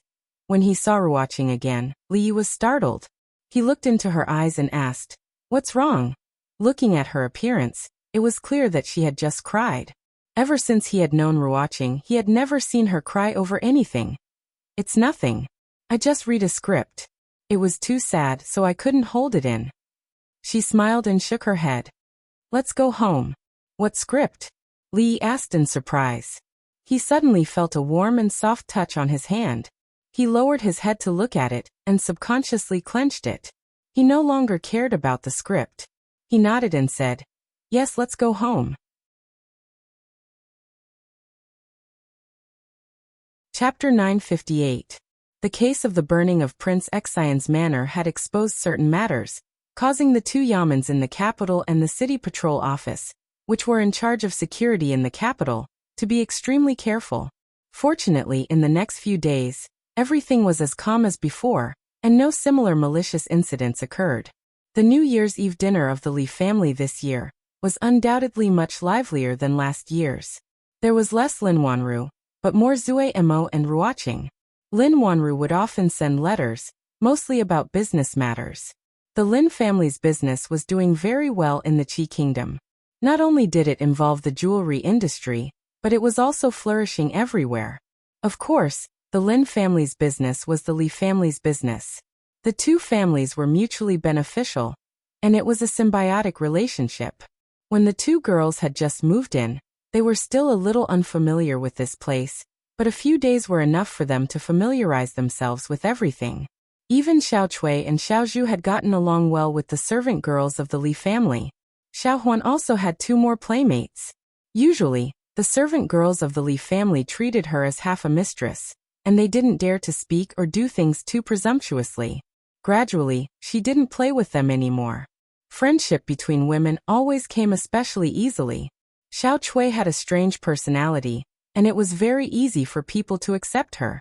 In just half a day, the wariness and resistance between the three of them disappeared without a trace. The first day of Jing He's 5th year was the long-awaited court conference. Li woke up very early. This was one of the rare times that he didn't resist going to court, because many major events were going to happen today. Some of them would be earth-shaking to the officials, to the people, and to the Jing kingdom. The sky was still dark. Other than some servants who needed to wake up early, most of the people in the manor hadn't woken up yet. Ruri helped him iron his court clothes. Ruoqing came in with a bowl of porridge and said softly, "Have a bowl of porridge before you go. The court conference will go on for several hours. By the time you get back, it will probably be afternoon. You'll be hungry." Rui walked over and said helplessly, "Miss Ruoqing is a guest. I'm sorry to trouble you to cook personally." Ruoqing smiled and didn't care at all. She said, "It doesn't matter. I'm used to getting up early. I used to make breakfast for Zuamo and the others first. There's more in the kitchen. When they wake up later, I'll ask someone to bring it over." Li gulped down the bowl of porridge, leaving not a single grain of rice. Ruoqing habitually took out a handkerchief, wanting to help him wipe the rice off the corner of his mouth. She had just raised her wrist when she slowly retracted it. She picked up the bowl, smiled, turned around and walked out. Rui walked over and helped him wipe the corners of his mouth. She said casually, "Miss Ruoqing is smart and virtuous. She is also a very good woman. In some ways, Ruoqing is very similar to my wife. The most similar thing is that she is virtuous." After nodding, Li looked at the sky and said, "It's getting late." He reached out and pulled Rui into his arms. His lips gently pressed on her forehead. When he turned around, he waved his hand. "It's still early. Go to sleep for a while, my wife. I'm leaving." There was no snow in the winter of Jinghe 4th year, but it was undoubtedly colder than the previous winters. When the sky was slightly bright, the officials had already rushed to the palace gate one after another, ready to participate in this year's grand court meeting. On weekdays, the officials were required to be well-groomed. They couldn't wear too thick clothes under their court robes. Otherwise, they would be caught by the censors. It was unlikely that they would lose their position, but it would be a great humiliation. The morning wind was biting. For the officials who only wore a thin court robe, it was undoubtedly a great torment. Therefore, in front of the palace gate, there were countless officials rubbing their hands and stamping their feet. The censors turned a blind eye to this. After all, if they were to scrutinize them, their almost frozen snot would be considered as not caring about their appearance. Of course, there were also those who weren't cold. When Li Yi came over, he immediately saw the old generals in the crowd who were dressed like bears. The imperial court sympathized with the officials and gave preferential treatment to the elderly. For example, Prime Minister Qin and Prime Minister Shen didn't have to stand there and wait. They could only go in after the officials had entered the main hall. For example, these old generals didn't care too much about their appearance. It wasn't because the emperor was being merciful, but because the censors didn't dare to interfere. "Brat, why are you here so early today? I haven't seen you in court for more than half a year. I thought you wouldn't come today." This time around, Li Yi wasn't as warm to old General Shui. He was almost certain that these old generals were the first to know of the old emperor's decision. For so long, he and Emingzu had been deceived by their superb acting skills. Old General Shui patted his shoulder and sighed. "Sigh, brat, you can't blame us. There's no benefit in knowing about that matter too early." Li shook his head and didn't dwell on this problem anymore. Since things had already come to this, there was no longer any meaning to what had happened in the past. At the very least, that person was Li Xian and not Prince Qi or Prince Xian. Speaking of the King of Qi arrived. Today, the King of Qi was dressed in a particularly spirited manner, brimming with health and vigor. Wearing only a thin embroidered robe, he strode with his head held high, seemingly unafraid of the bitter cold. "Young people are really tough." Old General Shui shook his head and said, "Not like us old fellows. If we were to wear such thin clothes in such weather, we would be in trouble when we return." Old General Ma glanced at him and said, "You can't get hard now because you were the same as him when you were young." Old General Shui was enraged. "Old man Ma, who can't get hard?" Old General Ma said disdainfully, "Why don't you try getting hard? Why don't we have a competition? I'm afraid of you." Out of all the civil and military officials in the imperial court, there were probably only these two who dared to do this openly in front of so many officials. Most of the officials didn't care about who was tougher between the two generals. Their focus was on Prince Qi. "Your Highness, Prince Qi." "Greetings, Your Highness." "Your Highness, please." Prince Qi's arrival caused a brief commotion in front of the palace gates. The censors looked at each other and ignored him. That was then, and this was now. After today, the Prince of Qi would likely become the heir apparent, second only to one. Choosing to offend him at this time was not a wise decision. Prince Qi was beaming with joy. He was very satisfied with the results of his arrival. He liked the feeling of being fawned over by others. Now that the situation was settled, he could finally relax. However, he naturally wouldn't pay attention to those officials whose names he didn't even know. He walked straight ahead. In front of him was where the top officials from the 3 provinces and 6 ministries gathered. Minister Yan. Your Highness, Prince Qi. The Prince of Qi cupped his hands towards the Minister of War Yanbing. Yanbing cupped his hands in return, before turning to the Minister of Revenue at his side. With a smile he asked, "Where is the tea house that Lord Qin mentioned last time?" Qin Huan smiled and said, "It's in Willow Alley. If Lord Yan wants to go, why don't we go together after the court today? That would be great." Looking at the 2 ministers chatting happily, Prince Qi opened his mouth and closed it again. A trace of displeasure flashed across his face. Soon, a smile appeared on his face again, and he turned to look at the other people. Before he could say anything, voices came from the crowd. "Ah, Lord Zhang, why do you smell so good? Did you secretly use your wife's perfume? You can smell it too? Lord Wei looks especially spirited today." "Is that so? Is that thing really effective? What is it?" Lord Qi might not know, but Rui Workshop released a new product a few days ago, Rui Dew. It's specially designed for men. It can refresh the mind, adjust emotions, relieve stress, reflect one's taste in life and enhance one's charm. "Is that so? There's such a good thing? I want to try it too." Prince Qi found that he had been ignored again. The officials who had been waiting quietly had suddenly started chatting. He had no way of interrupting them. With a gloomy face, he walked to his seat. "Brother Qi." "Greetings, Brother Qi." "Greetings, Brother Qi." Prince Qi was the eldest among the princes, so they all bowed to him. Li Yi glanced at the Prince of Qi, who was surrounded like a moon surrounded by stars. Flabbergasted, he asked, "What are they doing?" Old General Xue said indifferently, "They probably think that Prince Qi already has 1 foot in the East Palace." "Where did you hear this from?" Li Yi shook his head and said, "How strange. How did Prince Qi already have 1 foot in the East Palace? Rumors are harmful." Old General Ma looked at Li Yi and suddenly turned to Old General Xue and said, "Old Xue, I think this kid has some of your demeanor when you were young." Old General Xue was furious. "Ma, how dare you scold me?" Chapter 959. Li Yi felt that he had to improve his judgment of people in the future. He should not make friends with people who were not decent, especially those who were old and frivolous. To discuss who was tougher in front of so many officials, it was clear that he had no sense of shame at all. He was so frivolous that he had no bottom line. It was important not to get too close to such people.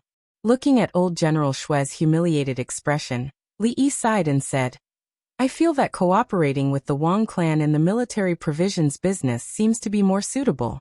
The Wang clan is a big family with a lot of money and foolish people. How about this? I'll give you the dividends that the 2 generals deserve this month. Even if the business doesn't work out, we'll still be able to keep in touch in the future." "Haha, I'm just joking." The military provisions business was a source of income for the clan.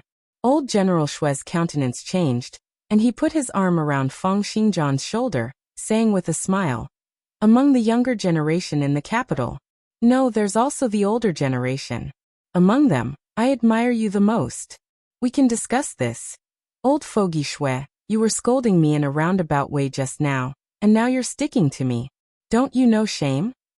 Old General Ma threw a disdainful glance at Old General Xue, walked over, patted Li Yi's shoulder, and said, "Li lad, you shouldn't cooperate with an ungrateful person like Old Fogey Xue for this kind of business. Kick the Xue clan out, and our Ma clan is willing to pay another 10,000 taels." Old Fogey Ma, your clan is connected to this business because of me. Now, you want to get rid of me after I've outlived my usefulness? I'm going to kill you, you shameless old fogey. Li lad, don't stop me.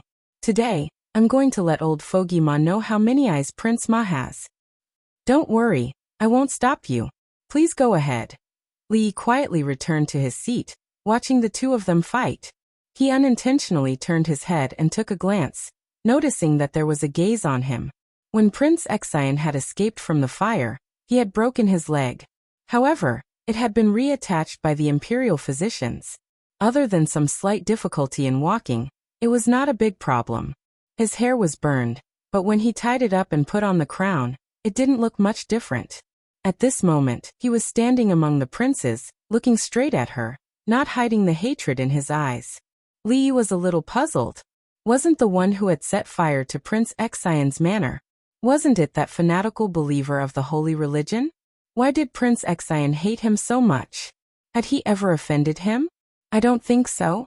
He was clearly not the one who burned his house, yet he was still glaring at him like this. Li Yi glared back with a sharp gaze, and Prince Xian shivered. He could not help but take a few steps back and fall onto the ground. What happened to Brother Xian? Someone hurriedly went over to support him. At this moment, the palace gate suddenly opened slowly. The officials immediately shut their mouths and returned to their original positions. The opening of the palace doors signified the official start of the Grand Court Conference. A middle-aged eunuch walked out from inside and shouted loudly with a sharp and thin voice, "All officials request an audience." Li Yi's position was extremely close to the front among the officials. He walked through the palace gate and passed through a long passageway. Other than the sound of his footsteps, there were no other noises. When he walked into the hall and turned his head to look, the crowd was still so dense that he could not see the end of it. The Grand Court Conference was the one with the highest number of officials participating. Other than the officials and nobles in the capital, the local officials from various places would also be present. This was the only chance for most of them to be present in a year. Rewards, punishments, promotions, demotions, and demotions would all be in this conference. As usual, the old emperor arrived late. Li Yi noticed that the emperor's originally straight back was now completely bent. Rather than saying that he was sitting on the throne, it would be better to say that he was leaning against it. With his current physical condition, it was no longer suitable for him to participate in such an extremely tiring event. However, for an emperor, if he could not even participate in the annual Grand Court Conference, then there would be no meaning for him to be an emperor. Every year, the process of the Grand Court Conference was the same. This year, Emperor Jing did not speak much. Naturally, there were eunuchs who followed the procedure step by step. Other than a few ceremonial contents at the beginning, the one that lasted the longest and had the most people participating was the reports of the local officials and the various departments of the court. The local officials needed to report on the tax revenue, population, economy, education, and other conditions under their jurisdiction. This was related to their promotions and examinations in the coming year. This year, the 6 ministries had vigorously implemented reforms. Naturally, they had to report on the results of this year's reforms. Li Yi patiently listened for nearly 4 hours. The changes that the Jing kingdom had achieved over the past few years could be described as earth-shattering. Regardless of whether it was politics, economy, or military, they had all made significant progress. Of course, almost all of these matters had been decided upon after detailed discussions between him and Mingzhu. Achieving such results was within his expectations. He casually glanced ahead and saw Li Xian in the crowd. Compared with the high-spirited Prince of Qi, Li Xian seemed a little listless. At some point he raised his head and looked at Li Yi. His eyes were slightly empty. Li Yi looked away and no longer looked at him. For Li Xian, this was indeed a cruel thing. However, his identity and status had doomed him to bear this burden. In the world of adults, there was no such thing as easy. Either you change the world or you change yourself. After many officials finished their reports, as usual, they had to announce some major events. This was also what everyone was most looking forward to. All signs indicated that the position of the Eastern Palace would be settled in this Grand Court Conference. After the last official retreated, the eunuch looked back. After receiving a signal, he slowly turned his head and said loudly, "Bring the sinners of the Cui family here." In the main hall, the hundreds of officials stepped aside to make a path. They watched as the palace guards escorted a few people up and made them kneel in the hall. They were incomparably familiar with these people, because just a few months ago, these people were just like them, sitting in the same court. Perhaps they had even argued about certain matters, but now, these important figures of the Chui family, who were once extremely powerful, were kneeling in front of them just like that. The eunuch cleared his throat and read, "The Chui family plotted to murder the prince. Their evil intentions are punishable. They brought disaster to the court and caused chaos among the people. Their crimes are too numerous to be listed. If we don't kill such evil people, we won't be able to appease the anger of the people. If we don't kill them, we won't be able to comfort the people." Chui Qingzi, Chui Qingming, Chui Qingduo, and 13 others have committed the most heinous crimes. They will be beheaded as a warning to others. Chui Xian will be deprived of the title of imperial concubine. She will live in Yeding forever, and will not be allowed to leave the palace. Chui Ming, Chui Xian, and 26 others will be exiled 1,500 miles. Chui Zheng, Chui Jian. The case of the Chui family, which was tantamount to treason, had already caused a sensation in the capital several months ago. Although it had been quiet these days, everyone could predict the final outcome of the Chui family. But no one had expected that His Majesty would announce the results of the case at the Grand Court Conference. Several important figures of the Chui family could not escape death. Most of the others were also exiled, and would not be able to return to the capital in this life. Imperial concubine Chui was in the cold palace, and would not be able to come out for the rest of her life. Although there was no mention of how to deal with the king of Shu, his actions were already equivalent to defection. Once he appeared, he would definitely be surrounded and suppressed by the court. It was really a pity that the once powerful Chui family had ended up like this. Chapter 960. However, the Chui family had only themselves to blame for such a result, so no one was surprised. Because the crimes they committed were too serious. They plotted to kill a prince, the legitimate son of the emperor. In order to let the king of Shu ascend the throne, they killed the 2 princes of the empress. They didn't stop until the birth of the eldest princess. The empress couldn't bear another child and no one could shake the position of the eldest son of the king of Shu. The Chui family and imperial concubine Chui used such cruel means to ensure that the king of Shu would ascend the throne.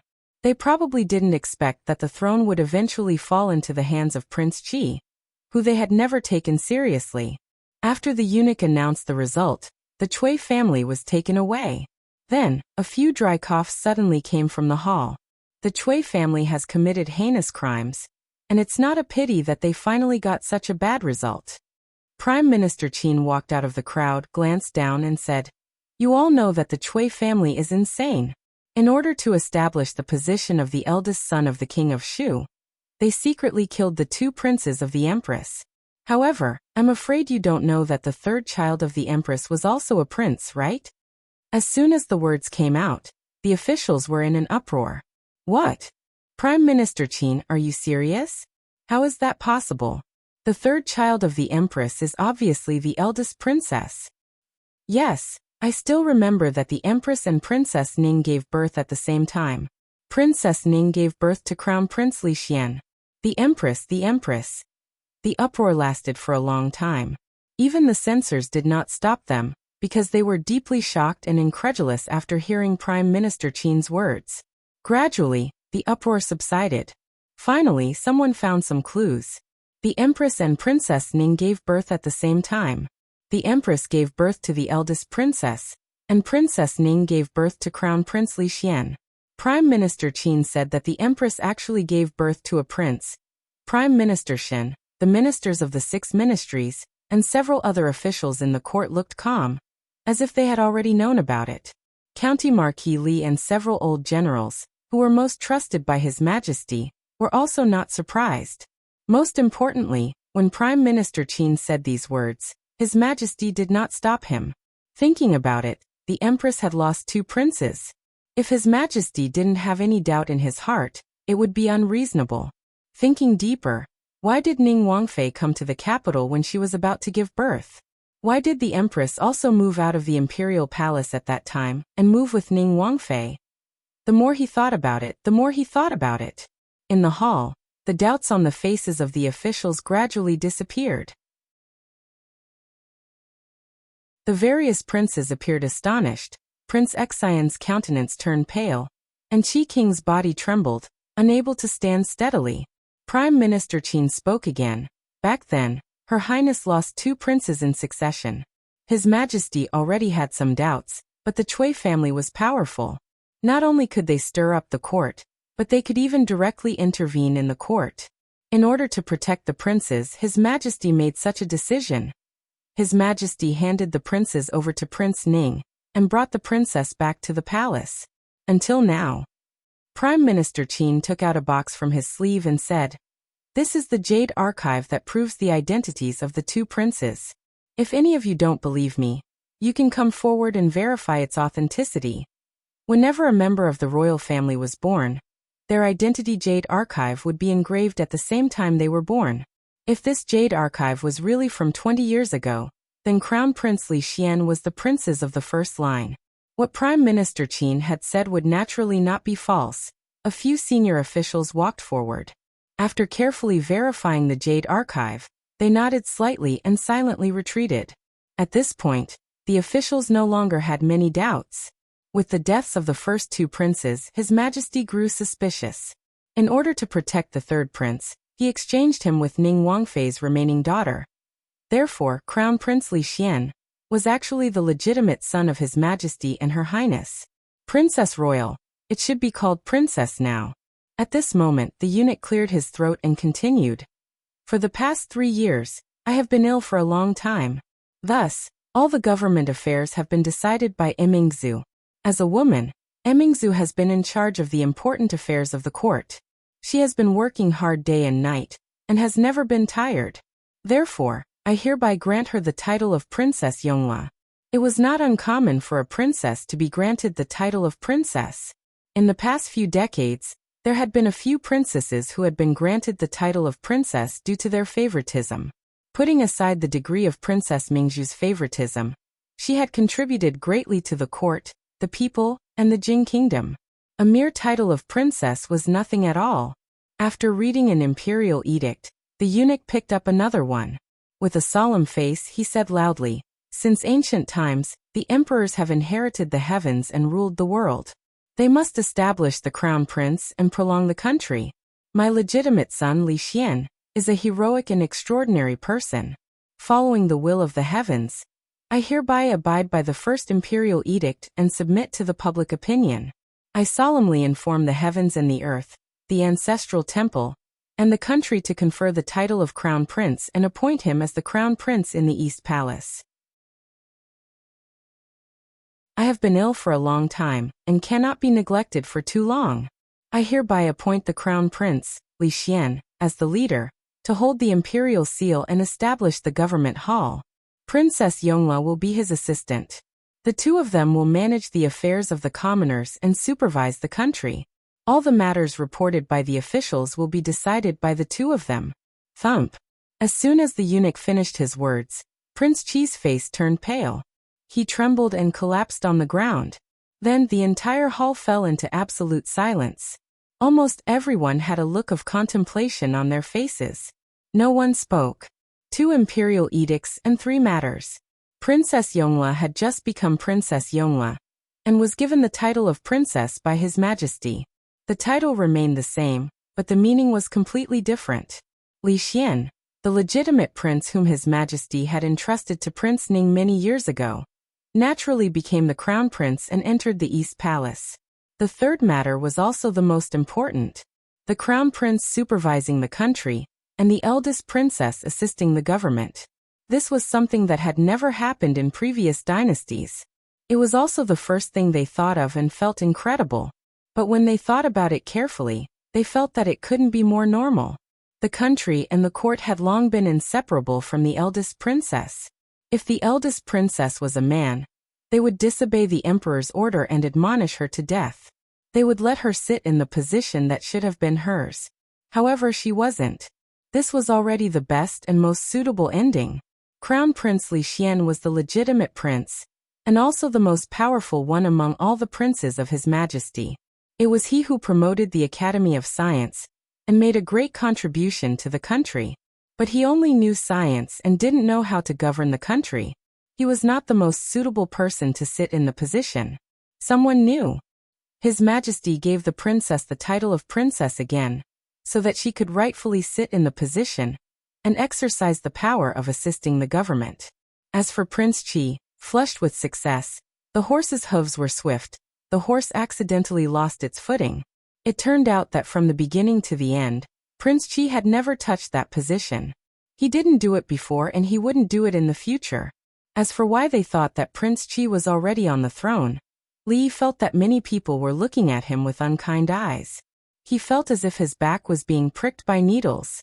He slightly tilted his head and asked the Minister of Revenue beside him, "Lord Qin, why are they looking at me?" Qin Huan looked at him for a long time and finally couldn't help asking, "I'm also very curious. Why did Lord Li accept Prince Qi's gift?" Li thought for a while and said, "He sent it to me. Isn't it a little impolite to return it?"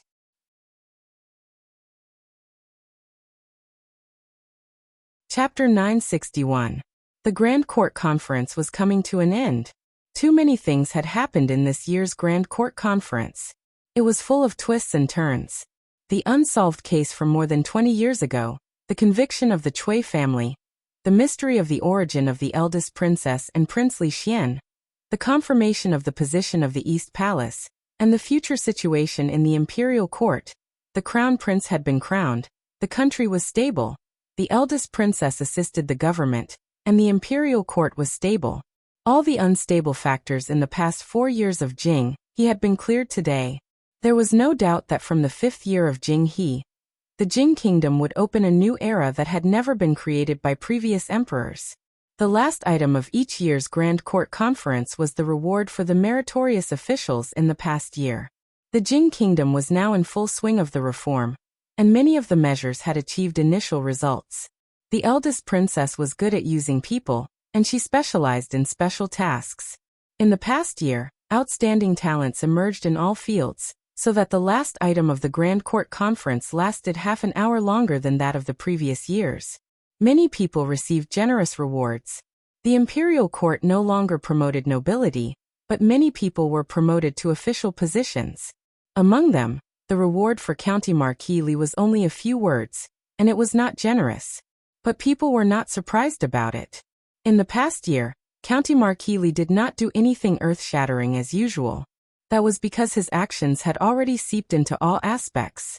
Up until now, in the imperial court, everyone knew that the Jing kingdom's current progress was mostly due to the eldest princess, and he was the person who stood behind the princess.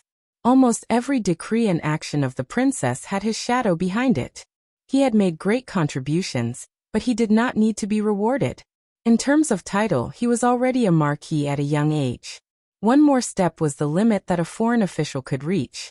In terms of official position, he was already a minister of the imperial court, a third-rank official. Although it was a nominal title, he had real power. In terms of relationship, he was the most favored official of the emperor. As long as the emperor was still alive, no one could touch him. The current crown prince, the future emperor, was his best friend. The officials could not imagine how close they were. The current princess, whose status was only below that of the crown prince, had always had an unclear relationship with him. Who was in front of whom? Who was behind whom? Who was at the top and who was at the bottom? These kinds of questions, in fact, could not be said clearly. He no longer needed to raise his status through promotions. Such a person had long since become a mountain that all officials and nobles could not surpass. Li did not care about these rewards at all. In fact, he did not even remember what the eunuch had just read. Old foxes, they were all old foxes. He had thought that Li Xian would become the crown prince and then inherit the throne. Who would have thought that something like this would happen? Princess Emingzu had become Princess Emingzu again. Furthermore, she was assisted by Princess Emingzu. What was the difference between this and the past? With Li Xian's temperament, how could he sit still in that position?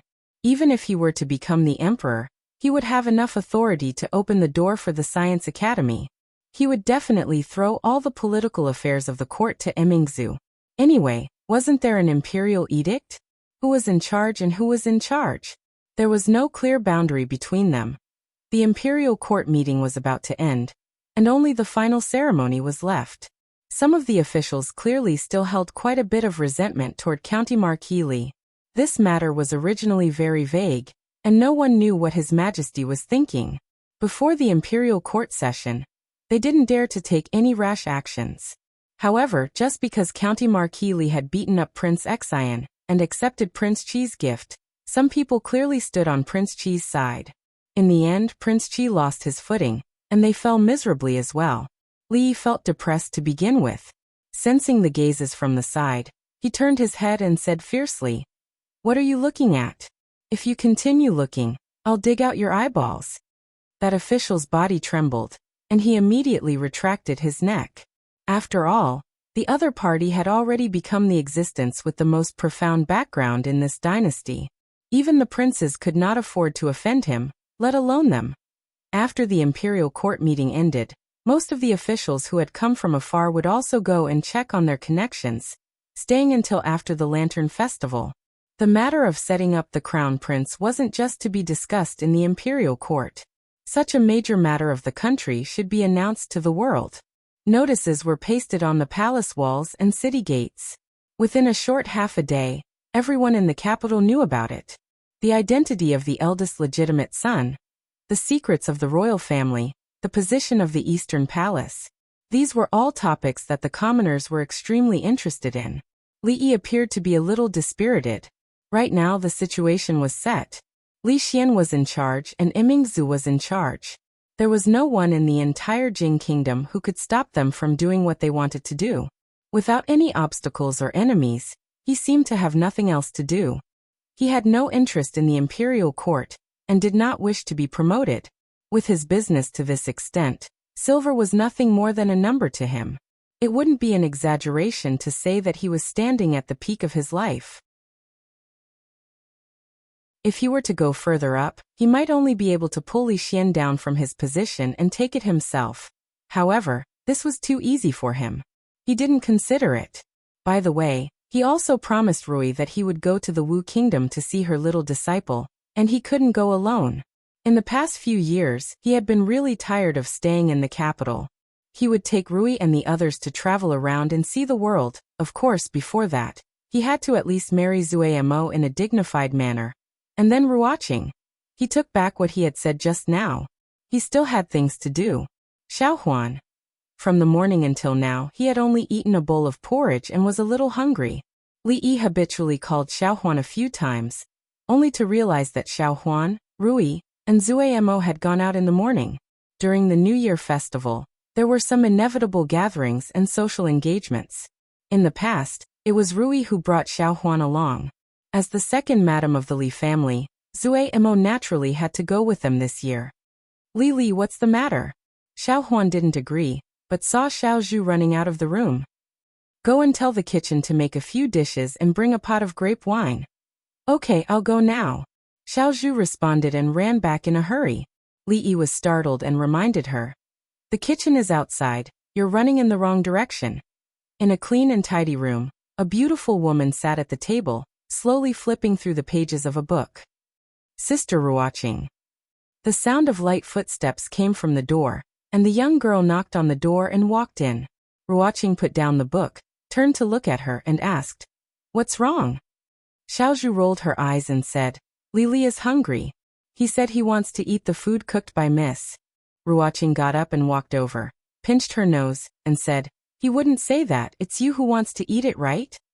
Xiaozhu smiled embarrassedly and said, "I'm just thinking for him, after all, he also likes to eat the food cooked by Sister Ruoqing." Ruoqing shook her head helplessly and said, "You go play by yourself for a while, I'll go cook." Xiaozhu smiled and nodded. Watching her walk out the door, the smile on her face disappeared, and she sighed, shaking her head helplessly. "My miss is really silly, and Li is also a big idiot. It's obviously a good opportunity for the two of them to be alone, but one of them is reading in the room, and the other is sitting in the yard in a daze. These two people, When will they stop worrying about me? But if it's just eating, it seems like it's still lacking something. Yes, it's lacking grape wine. The weather is cold, and grape wine needs to be warmed before it can be drunk. The Li family has a special wine cellar. Xiaozhu jogged over, and a servant in the room immediately said, Sister Xiaozhu, what's the matter? In the hearts of all the servants, Miss Xiaohuan, Miss Xiaochui, and Miss Xiaozhu are all different from the other servant girls, and must be treated with respect. That your master wants to drink, help me get a jug of grape wine. I'll go get it right away. Wait a minute. The servant turned around and asked in confusion, Sister Xiaozhu, is there anything else? Xiaozhu thought for a moment, and said, bring a small jug of strong wine, the strongest kind.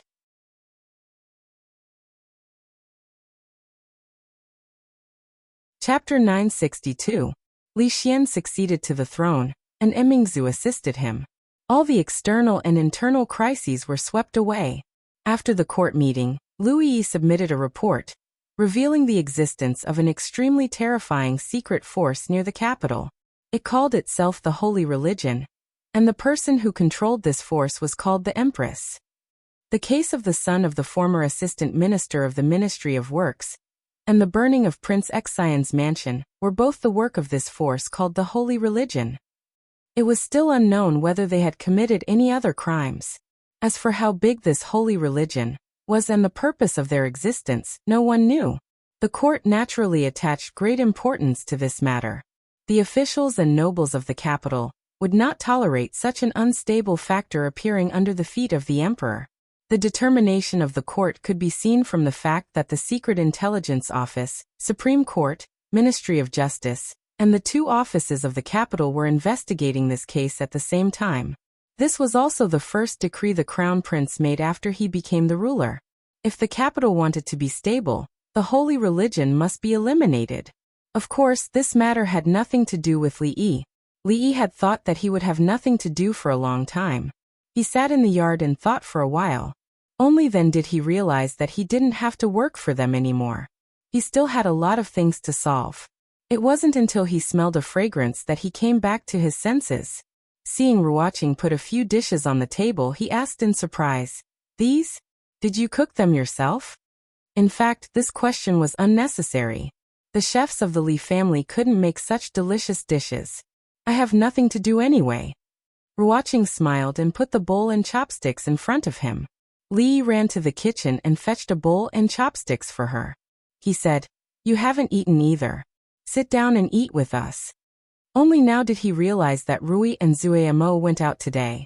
Xiao Huan and Xiao Chui followed them. Mississippi Lu went to Lumang, and would come back very late. Only he and Ruoqing were left at home. No, Xiaozhu was also unnecessary. He still had a few scripts to discuss with her. He really shouldn't have wasted time in the yard just now. The dishes cooked by Ruoqing were all his favorites, which made Li Yi feel a little guilty. His taste was similar to drunk Mo's. Both Ruoqing and Rui liked to eat lighter food. Li Yi put down his bowl and chopsticks and said, These dishes are not enough for 2 people. I'll make a few more. Ruoqing stood up and said, What do you want to eat? I'll make it. No need, no need. Li Yi waved his hand and pressed on her shoulder, asking her to sit down. I'll do it. I haven't cooked for a long time, and my hands are a little itchy. Ruoqing could only nod helplessly. Soon Li Yi walked over with a tray. Ruoqing looked at the 3 extra dishes and a soup on the table, and her heart warmed slightly. Then she shook her head and said, There are so many dishes. The 2 of us can't finish them all. The wine is here. Xiaozhu walked over with an exquisite wine pot in her hand and said, The grape wine has just been warmed.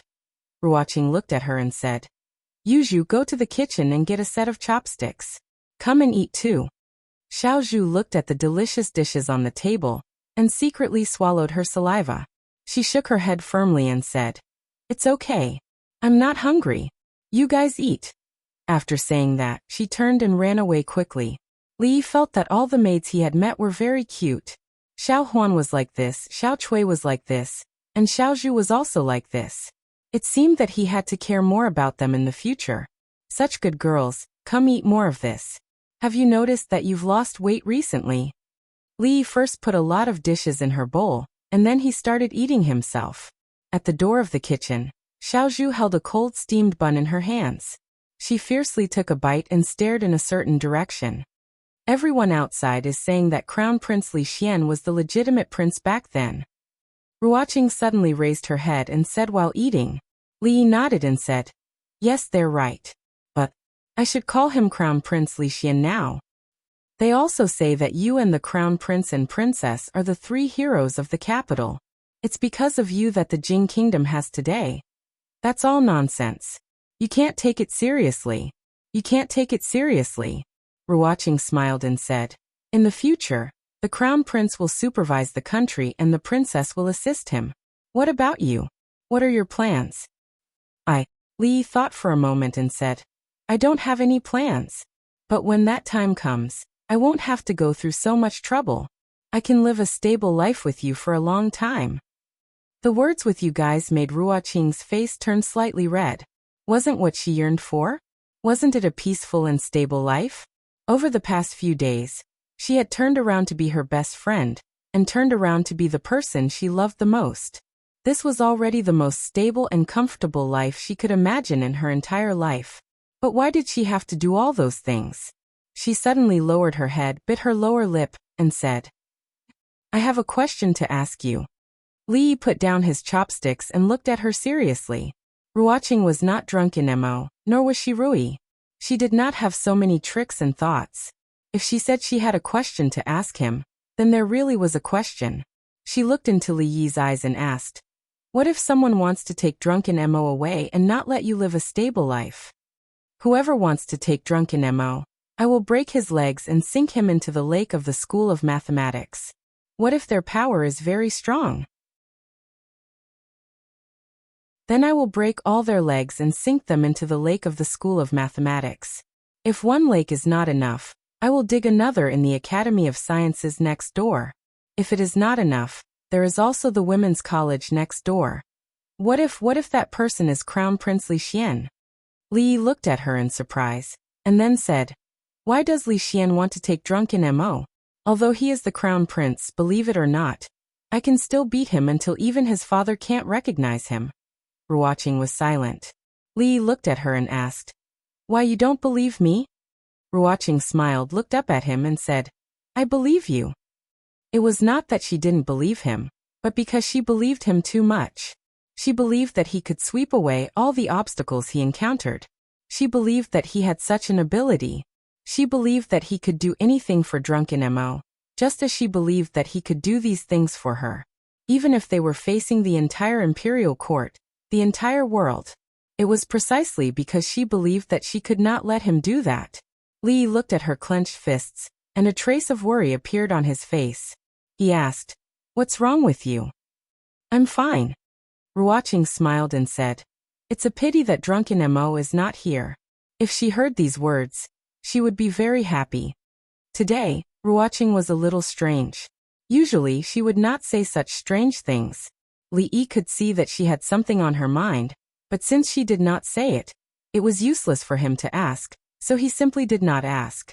It was just that in the future, he needed to pay more attention to her. Li Yi brought the warm wine over and poured a glass for her and himself. He said, "It's cold outside.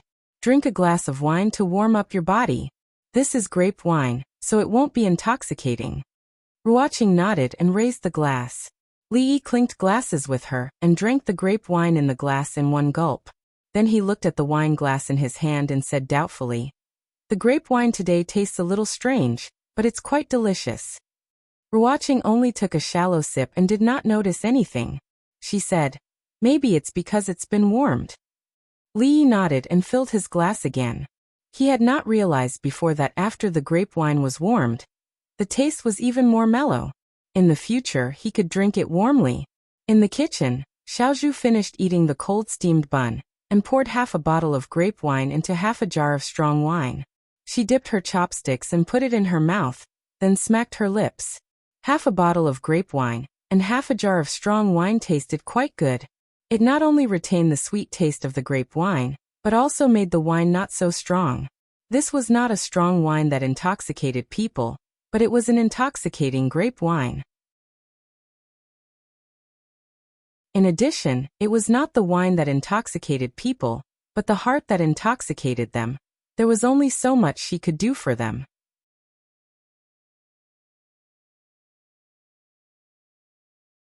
Chapter 963. It's really strange. Li put down his chopsticks and rubbed his eyebrows. Today, Ruoqing was strange, even the grape wine was strange. Usually he didn't feel anything after drinking a whole pot, but today his head began to feel a little dizzy after drinking half a pot. Ruoqing also put down her chopsticks, looked at him, and asked doubtfully, "What's strange?" Li looked at her and asked, "Don't you feel that this wine is a little strange?" Ruoqing shook her head. She only drank 2 cups and didn't feel anything unusual. I'm full. I'll go back to my room and rest for a while." It was nothing to drink poorly, but it was a bit shameful to get drunk after drinking grape wine. Li stood up, but his body couldn't help shaking. Ruoqing hurriedly stood up, supported him and asked worriedly, "Is there anything wrong with your body?" Li shook his head. "I just feel a little dizzy. I'll be fine after a sleep. Let me help you back to your room to rest." Li did feel a little dizzy, but he didn't refuse. In the past, unless he drank the strongest wine, he wouldn't feel this way. Could it be that his insignificant alcohol tolerance was showing signs of regression? Ruoqing helped him back to his room and covered him with the quilt. Then she closed the door and slowly retreated. After cleaning up the mess on the table, when she returned to her room, she found that her door was closed from the inside. "Xiaozhu, are you in there?" No one would enter her room except for herself and Xiaozhu. Xiaozhu liked to sleep on her bed. In the past, when she was reading, she would sleep on her bed if she was bored. After knocking on the door several times, there was still no sound from inside. She thought that she should be asleep, so she didn't disturb her again. The door of Xiaozhu's room was locked from the outside, and the door of Zui Mo's room was the same. She had to walk back to that room again. In Ruoqing's room, Xiaozhu lay on the bed, shaking her legs and murmuring, Sister, it's up to you next."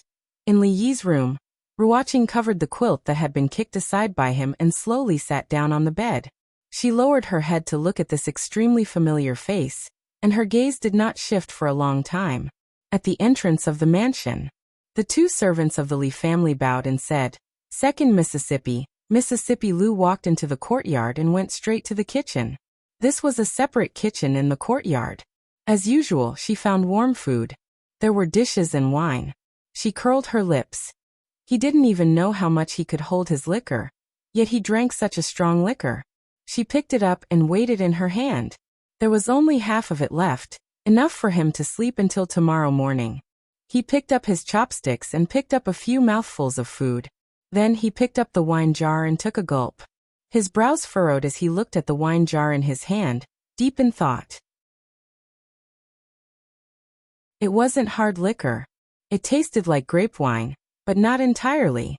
Surprisingly, it tasted pretty good. After finishing half a jar of wine, Zhang Xian walked out of the kitchen. Seeing that the door was open, he walked over leisurely. "At this time, I don't have to go through so much trouble. I can live a stable life with you for a long time." In the room, Ruoqing stared at him for a long time. Thinking of what he had just said, a smile appeared on her face. She slowly reached out and touched his face. What she wanted to live was a stable life with him, Zuemo, and Xiaozhu. No one or anything could be an obstacle. She gently held Li Yi's hand. At this moment, the delicate temperament on her body disappeared without a trace. She leaned down and kissed him lightly on the forehead. Then she stood up and turned around. She turned around and saw Mississippi Lu standing at the door. There was no panic or shame on her face. She walked over unhurriedly and whispered, "He's not feeling well. Let him have a good rest." After that, she walked out of the door. Mississippi Lu looked back and walked into the room. She came to the bed, lowered her head and sniffed. Her beautiful brows furrowed. Did he think he wouldn't get drunk by mixing grape wine with hard liquor? He wasn't on guard at all. Didn't he know what he looked like when he was drunk? When she saw the light lip mark on his forehead, she was infuriated. In addition to that Zuemo, There was also Miss Ruoqing, Li Emingzu, and she really wanted to cut open his chest and see how his heart was made. Why could it hold so many people? After covering him with the quilt, she was about to turn around and leave when her wrist was suddenly grabbed. Rui, do you know that I'm very worried about you? Mississippi Lu turned around and looked at his eyes that were still closed. At this time, she was not worried that he would lie to her. She asked with interest, worried about me? Worried that you can't get married. Li murmured, although you are beautiful, your temper is too bad. Which man dares to marry you? The smile on Mississippi Lu's face became even brighter. What did you say just now? Say it again? Don't worry. Li waved his hand casually and said, if no one wants you in the end, don't forget that you still have me. Her wrist froze and she suddenly shook off his hand. A trace of panic appeared on her face as she looked down at him. Don't forget that you still have me. I don't want you either. Ha ha ha. Who told you to always beat me? A trace of pleasure appeared on the face of Li, who was sleeping soundly. Mississippi Lu took a deep breath, turned around and strode to the door. She did not go out but closed the door. In the courtyard, Xiaozhu's eyes widened and the bun in her hand fell to the ground. It's over, it's over. Miss, why don't you know how to cherish it? Such a big bargain, and you just gave it to someone else. At the brothel. Miss Ruoqing. Miss, these are the new books I've collected these days. I'll give them to you later. Sister Ruoqing, last year's accounts, I've put them on your table. Wan Ruoqing nodded and smiled at everyone she met. She passed through the brothel and walked into a room. Brother Su, ask someone to move these props to the other side. All right. Brother Su, my wife is going to give birth tonight. I'll have to trouble you to help me after work. No problem, Brother Wang. Don't worry, I'll be here. Su Zheng was busy inside and outside the hall. A young girl walked in and said, Brother Su, Sister Ruoqing is looking for you. Su Zheng turned around and smiled. Got it. I'll be right there. He put down the work in his hands, washed his hands, tidied his clothes and walked out of the door. He warmly greeted everyone he met along the way. He came to a room and lightly knocked on the door. Come in. A woman's voice came from inside the room. Su Zheng walked in and closed the door. He respectfully knelt down. What orders does Her Highness have? Wan Ruoqing looked at him and asked, how many followers of the holy religion in the Jing kingdom? Su Zheng respectfully replied, Her Highness, the foundation of the holy religion is in the Qi kingdom. There are about 100,000 followers, and there are about 10,000 followers in the Jing kingdom. Among them, there are about 300 elites who stayed in the capital to follow Her Highness. The rest are ordinary followers, and there are about 2,000 of them. The elites of the holy religion? There are more than 300 people? Her Highness, there are more than 300. It's just that most of the elites have followed another Her Highness to the Qi kingdom. The rest are all developed by me in the past 2 years. Another Her Highness. Wan Ruoqing looked at him and thought for a moment. Then she said, there is only one Her Highness in the holy religion. Su Zheng was stunned. After a while, he knelt on the ground and said respectfully, there is only one Her Highness in the holy religion.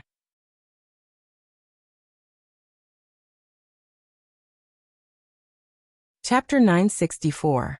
Wan Ruoqing stood up, looked at him and said, before you recognize me as your empress, I want to make 3 rules.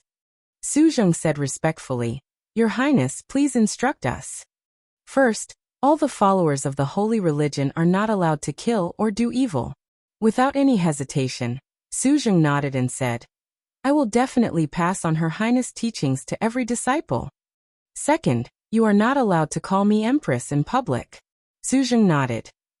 I will inform all the members of the church today. Third, all the followers in the capital must evacuate within 2 days. This time, a look of hesitation appeared on Su Zheng's face. But, Your Highness, the imperial court is currently investigating the matter of our holy church. If all of our followers are evacuated, what about your safety? Wan Ruoqing shook her head. You don't need to worry about my safety. If there is a day when you need to worry, you can't do anything. Su Zheng looked solemn. Your Highness, you won't go with us? Wan Ruoqing smiled. I won't go. Your Highness, if you still recognize me as your empress, do as I say. Su Zheng's face showed an extremely conflicted expression. After a moment he bowed his head. I will obey. What, still no harvest? Li Yi took a sip of grape wine, casually asked Li Xian. He looked at the clear wine in the cup, feeling strange. The grape wine that was warmed by others was completely different from the one that Xiaozhu warmed last time. These days he tried several methods to warm it, but they were all far from the last time. It seemed that he had to find time to ask Xiaozhu for advice. There is no harvest. All the clues are broken. Li Xian was not in a good mood. This was the first case he handled after entering the East Palace. It was of great significance. If he messed it up, the crown prince would lose face. As the left emissary of the holy religion, Li Xian and Li Xian discussed the issues of the holy religion face to face, which made Li Yi feel a little strange. Being a spy to this extent was probably the pinnacle of what a spy could achieve. There were some clues at first, but when we followed the clues, all the people related to it had mysteriously disappeared. All the clues ended there. Li Xian shook his head and said, It would be great if we could find their empress. She is the most important person in the holy religion. Putting aside the fact that the Taoist nun was currently in the Qi kingdom, even if she was really in the capital city, ordinary people would not be able to do anything to her. Ruoqing came over and refilled their teacups. In the past, Li Yi did not notice it, but after the busy new year, he found that there seemed to be a shortage of maids in the family. He should recruit a few more. At this time, Uncle Li came in from outside. Li Yi waved to him and said, Uncle Li, recruit a few more maids in the next 2 days. There are not enough people in the family. Ruoqing thought for a while and suddenly said, There is no need to go through so much trouble. There are many sisters in the brothel. They are clean and diligent. Why don't I pick a few of them and bring them here? That's good. Li Yi nodded. Suddenly, Li Xian thought of something and suddenly said, Today, the secret intelligence unit caught an ordinary believer of theirs. He was originally a farmer in the suburbs of the capital city. I don't know how he became a believer of the holy religion. I don't know if we can get information about the empress from him. Ruoqing finished pouring tea and left. Li Xian took a sip of tea and stopped talking about the holy religion. He looked back and asked, Miss Ruoqing, when do you plan to marry her? Li looked up at him and asked, What about you? You are going to be the emperor soon, but you only have one empress. How many more do you plan to marry? Li Xian looked at him with slight disdain. It is enough for me to have Qin unlike you. Make a bet? Don't be too confident. Li Yi was waiting for the day when he would slap his own face. Sure, I am not afraid of you. No one expected that there was such a huge and terrifying force under the feet of the emperor of the capital. Last time, dozens of powerful officials were kidnapped, and the entire upper class of the capital was purged. With great difficulty, they finally settled down and allowed the majority of people to have a good night's sleep. In the blink of an eye, such a thing had happened. Many people, before they went to sleep, worried that someone would set them on fire after they fell asleep, or that someone would slit their throat in their sleep. The officials and nobles of the capital strongly condemned this extremely vile behavior, and urged the relevant departments to solve the case as soon as possible, so that the capital could see the light of day. The Ministry of Justice, the Secret Intelligence Unit, the Supreme Court, and other departments working together to solve the case were quite efficient. In addition, because the ordinary believers of the holy religion did not have a firm will, the court finally obtained a key piece of evidence: the portrait of the empress. Whether or not the portrait was similar was not an easy task. In the vast sea of people, finding someone with a portrait was not an easy task. But at least there was a new clue. And this was already a breakthrough. Rui took Zue Mo to attend various occasions, and Mississippi Lu went to Lu Meng. These days, only he and Ruoqing were left at home. When he had nothing to do, he would sometimes play chess with her and discuss the script to kill time. Li Yi casually placed a chess piece down and muttered, It's useless even if we find the portrait. That Taoist nun is now in the Qi kingdom. Even if we take 10,000 steps back and assume that she's in the Jing kingdom, we won't be able to capture her unless we send out a few grandmasters at the same time. Not necessarily. Ruoqing shook her head and said, maybe their empress is someone else. Besides the Taoist nun, who else was the empress? If Li Yi could get this wrong, wouldn't he have been kidnapped for nothing last time? Ruoqing put down a chess piece and suddenly looked up at him. She said, actually, I have something to hide from you. Li Yi was shocked and asked, could it be that you and Zuemo really? Ruoqing looked at him seriously and said, actually, I am the empress they are talking about. Li Yi was relieved. It was not a big deal. He thought that Ruoqing and Zuemo were hiding it from him. He looked at Ruoqing and said seriously, actually, I also have something to hide from you. Ruoqing looked at him. Li Yi looked at her and said slowly, actually, I am the left emissary of the holy religion. My status is only below the empress. I don't even know that you are the empress, he smiled and said. When did you learn from Zuemo? You also like to make this kind of joke. I am not joking. Ruoqing shook her head and said, the holy religion only has the right emissary, not the left emissary. Li Yi put down the chess piece that he had picked up. After a moment of shock, his face showed doubt and disbelief. He asked, what is going on? I don't know either. A trace of helplessness appeared on Ruoqing's face. I don't know either. How did I become their empress? Li Yi finally remembered something. It was something that he had almost forgotten. It was the painting that the man in blue showed him when he was brought to Shuzhou by the Taoist nun. So, the death of Li Jianren and the burning of Prince Xian's residence were all done by them for you? Ruoqing nodded. Li Yi suddenly smiled and shook his head. He looked at her and said, as the empress, you don't even know how many emissaries there are in the holy religion. He turned around and opened a cabinet in the room. He took out a jade tablet and walked over to put it on the table. I am not joking either. He looked at Ruoqing and knelt on one knee. He said solemnly, Azure Dragon emissary Li Yi pays his respects to the empress.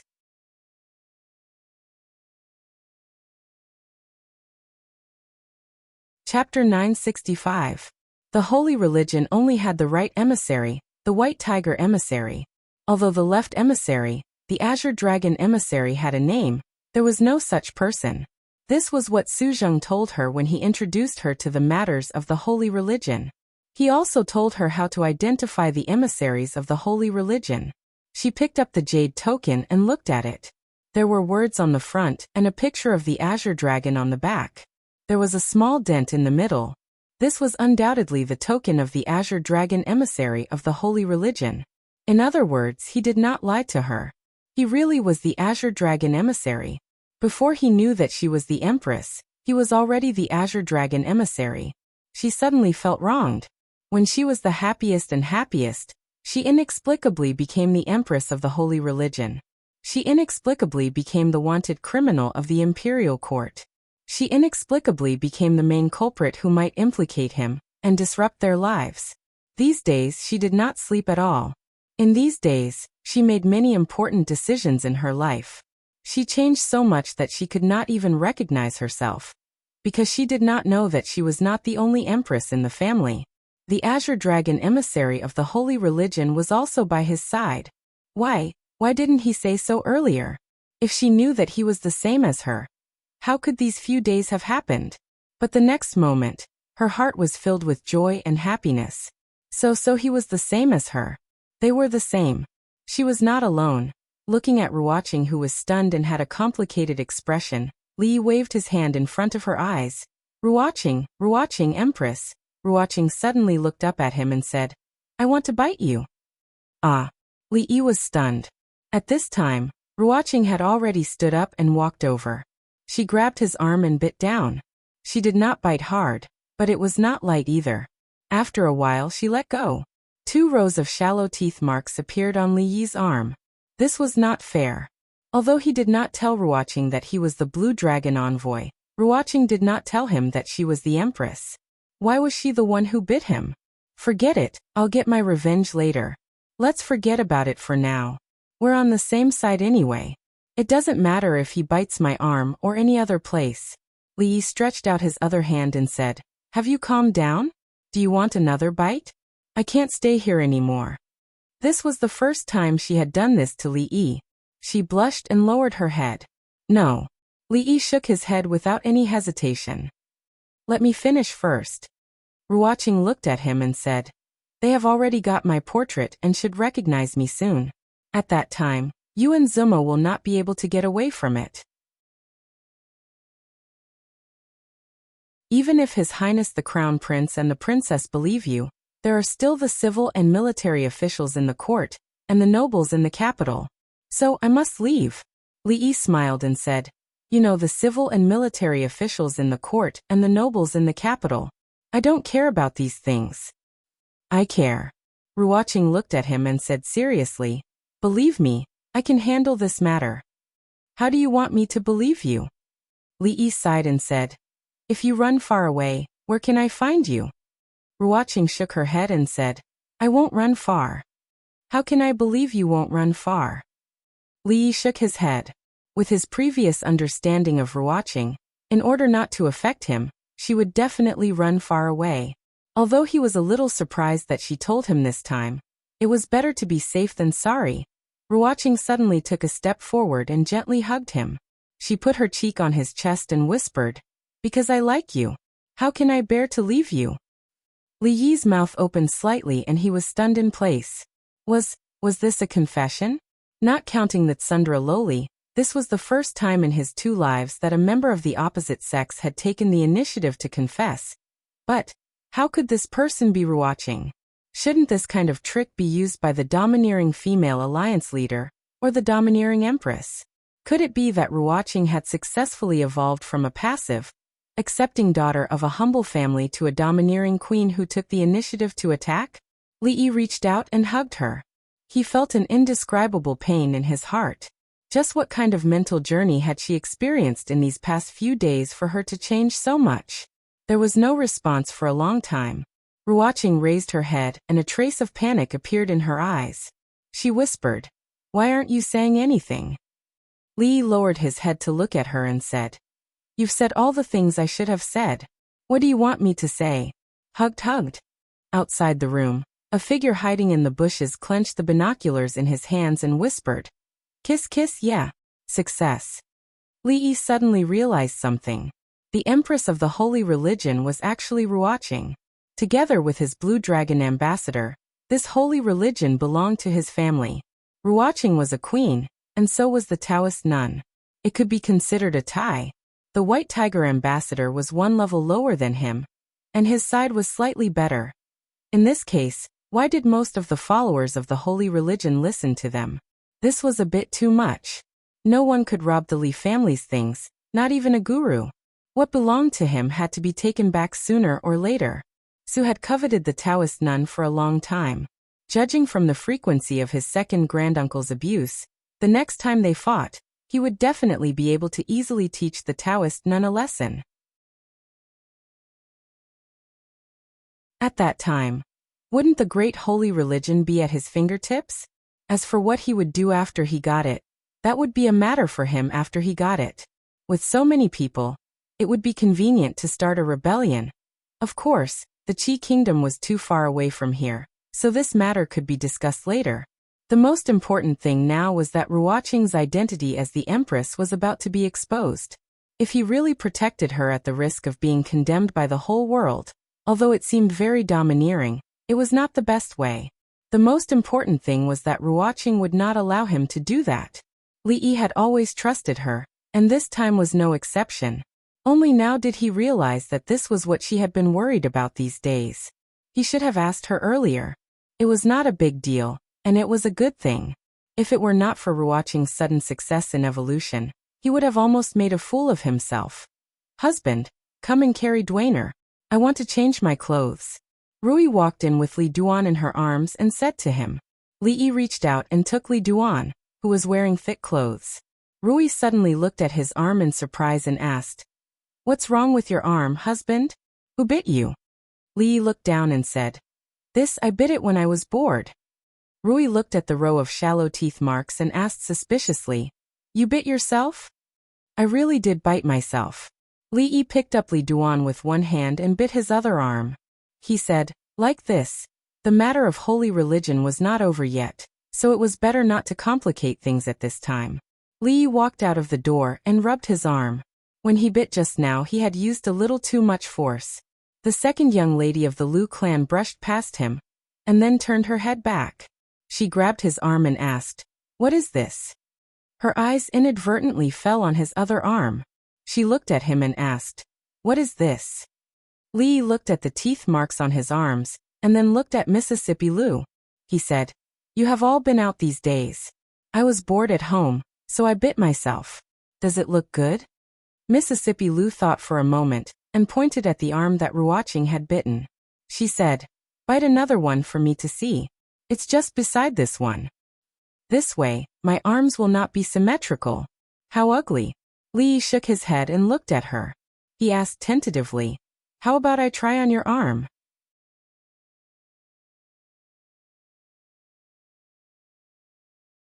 Chapter 966. If you don't want to try, then don't try. Why are you looking at me like that? When she was young, she often left bite marks on her wrist, and then used a ballpoint pen to draw on the hands to make it look like a wristwatch. It was normal for her to bite herself.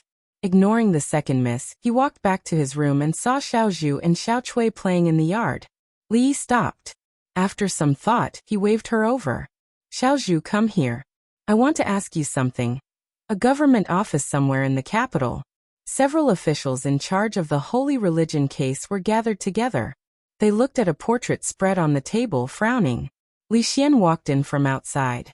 He glanced at everyone and asked, "What did you see? Tell me." This case had been dragged on for a long time. It had used up what little patience he had. He was still waiting for the case to end so he could discuss a scientific problem with Shen Shu. Speaking of which, it had been a long time since he had seen Shen Shu. The Supreme Court official said helplessly, "Your Highness, let's not talk about the authenticity of this portrait for now. It will be difficult for us to find the Empress with just this portrait. This portrait has been plastered all over the streets and alleys of the capital, but we haven't found anything yet." On the other side, Governor Lu Dao was deep in thought. He felt that he had seen the Empress in this portrait before, but he couldn't remember where he had seen her before. Annoyed, he picked up the file again and flipped through it. "All right, hurry up." Li Xian waved his hand. Just as he was about to walk out, he glanced at the portrait on the table and stopped. He walked back and looked at the portrait on the table in a daze. Lu Dao put down the files of the two cases. As if realizing something, he walked over quickly and looked at the portrait on the table. The next moment, Li Xian put the portrait away. "Your Highness, you." The officials were confused. "I will take this portrait back and study it carefully. You are dismissed." He waved his hand, picked up the portrait and left. All of the officials looked at each other in dismay. There was only a single original painting of the Heavenly Empress, and they couldn't even find the person based on the original painting, much less the painter who had copied it. Just what did the Crown Prince want? Lu Dao walked out in a daze. He was thinking about something that he had just figured out. It turned out that Li Jianren's death and the burning of Prince Xian's manor were not unrelated.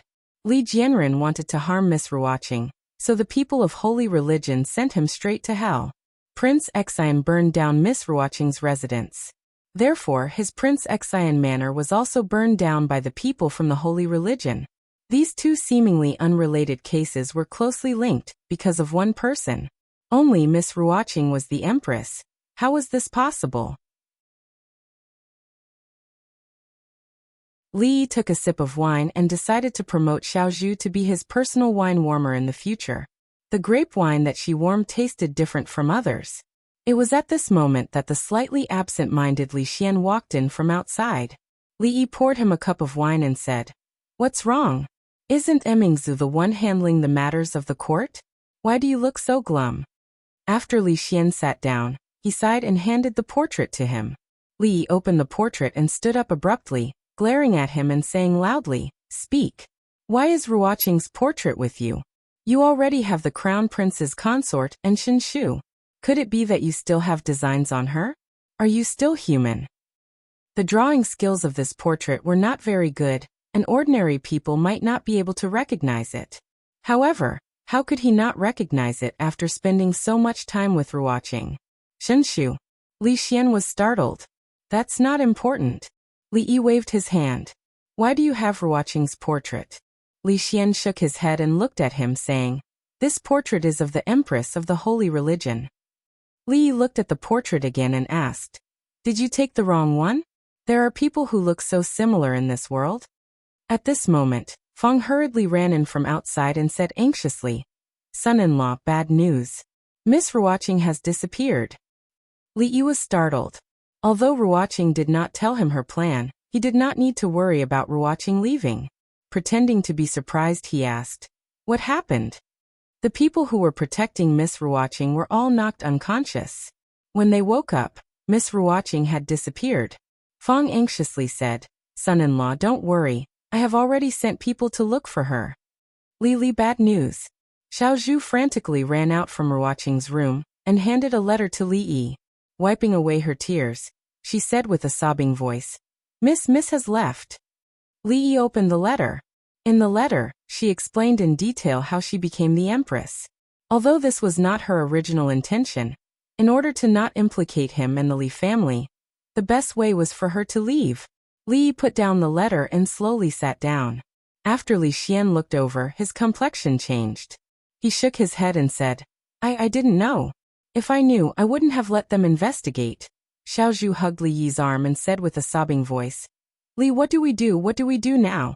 A servant of the Li family came over and said in a low voice, Marquis, a lord from the Ministry of Justice has come to visit. Li Yi waved his hand. Let him in. Greetings to your highness. Greetings to Lord Li. An official from the Ministry of Justice came in and respectfully bowed. Li Xian was annoyed. He glanced at him and asked, What's the matter? The official looked up and said in a low voice, Your Highness, our people have just found the identity of the woman in the portrait. However, the Empress and County Marquis Li. What do you mean? Li Xian said coldly with a sullen face. What are you people from the Ministry of Justice doing? If he says it's the Empress, then it's the Empress. Can't you use your brain to think about it? Go back and investigate it seriously. After being scolded by the Crown Prince, the official from the Ministry of Justice could only nod his head in agreement and leave helplessly. Li Xian looked at Li Yi and said worriedly, Don't worry, I will order people to find Miss Ruoqing. Li Yi waved his hand. No need. In any case, she is the Empress of the Holy Religion. No. Li Xian shook his head repeatedly. Didn't you say last time that the Empress of the Holy Religion is that Taoist nun? How can there be two empresses? What happened to Miss Ruoqing was a misunderstanding. I will order the Taoist nun to be wanted in the whole Jing Kingdom. Li Yi shook his head and said no more. Li Xian said solemnly, I will go back and order it now. Li Xian still had a worried look on his face when he left the Li residence. At this time, the Holy Religion was not the thing he was worried about. Miss Ruoqing had left. According to Li Yi's character, he would not let it go. If he left with her, there would be no meaning in the capital. In the yard, Feng looked at Li Yi, who was calmly drinking grape wine, and asked, Young master, Miss Ruoqing is the Empress of the Holy Religion. Aren't you surprised? Putting aside the fact that Miss Ruoqing had suddenly become the Empress, she had disappeared just like that. Young master's reaction should not be like this. So what if Ruoqing is the Empress? Li Yi looked at him and said, I'm also the Azure Dragon envoy of the Holy Religion. Have I ever shown off before? The matter regarding the Holy Religion, which had caused a great commotion in the past few days, had yet to subside when another wave of commotion broke out in the capital. Prince Xian, who had already left the capital, had met with a group of thugs on his way to his feudal land. Not only had his group been robbed, but even Prince Xian had been beaten up by them. Therefore, Prince Xian, who had just left the capital, was carried back again. It was verified that the group of thugs were the believers of the Holy Religion. Although Prince Xian had met with an unexpected misfortune, those people had at least left the capital. While strict orders were given to investigate those thugs, all the influential officials in the capital were finally at ease. They had finally left. As for whether the Empress of the Holy Religion was the Taoist nun who was wanted or someone else, or whether she was related to County Marquis Li, the imperial court had not come to a conclusion. They could not tell if it was real or fake either.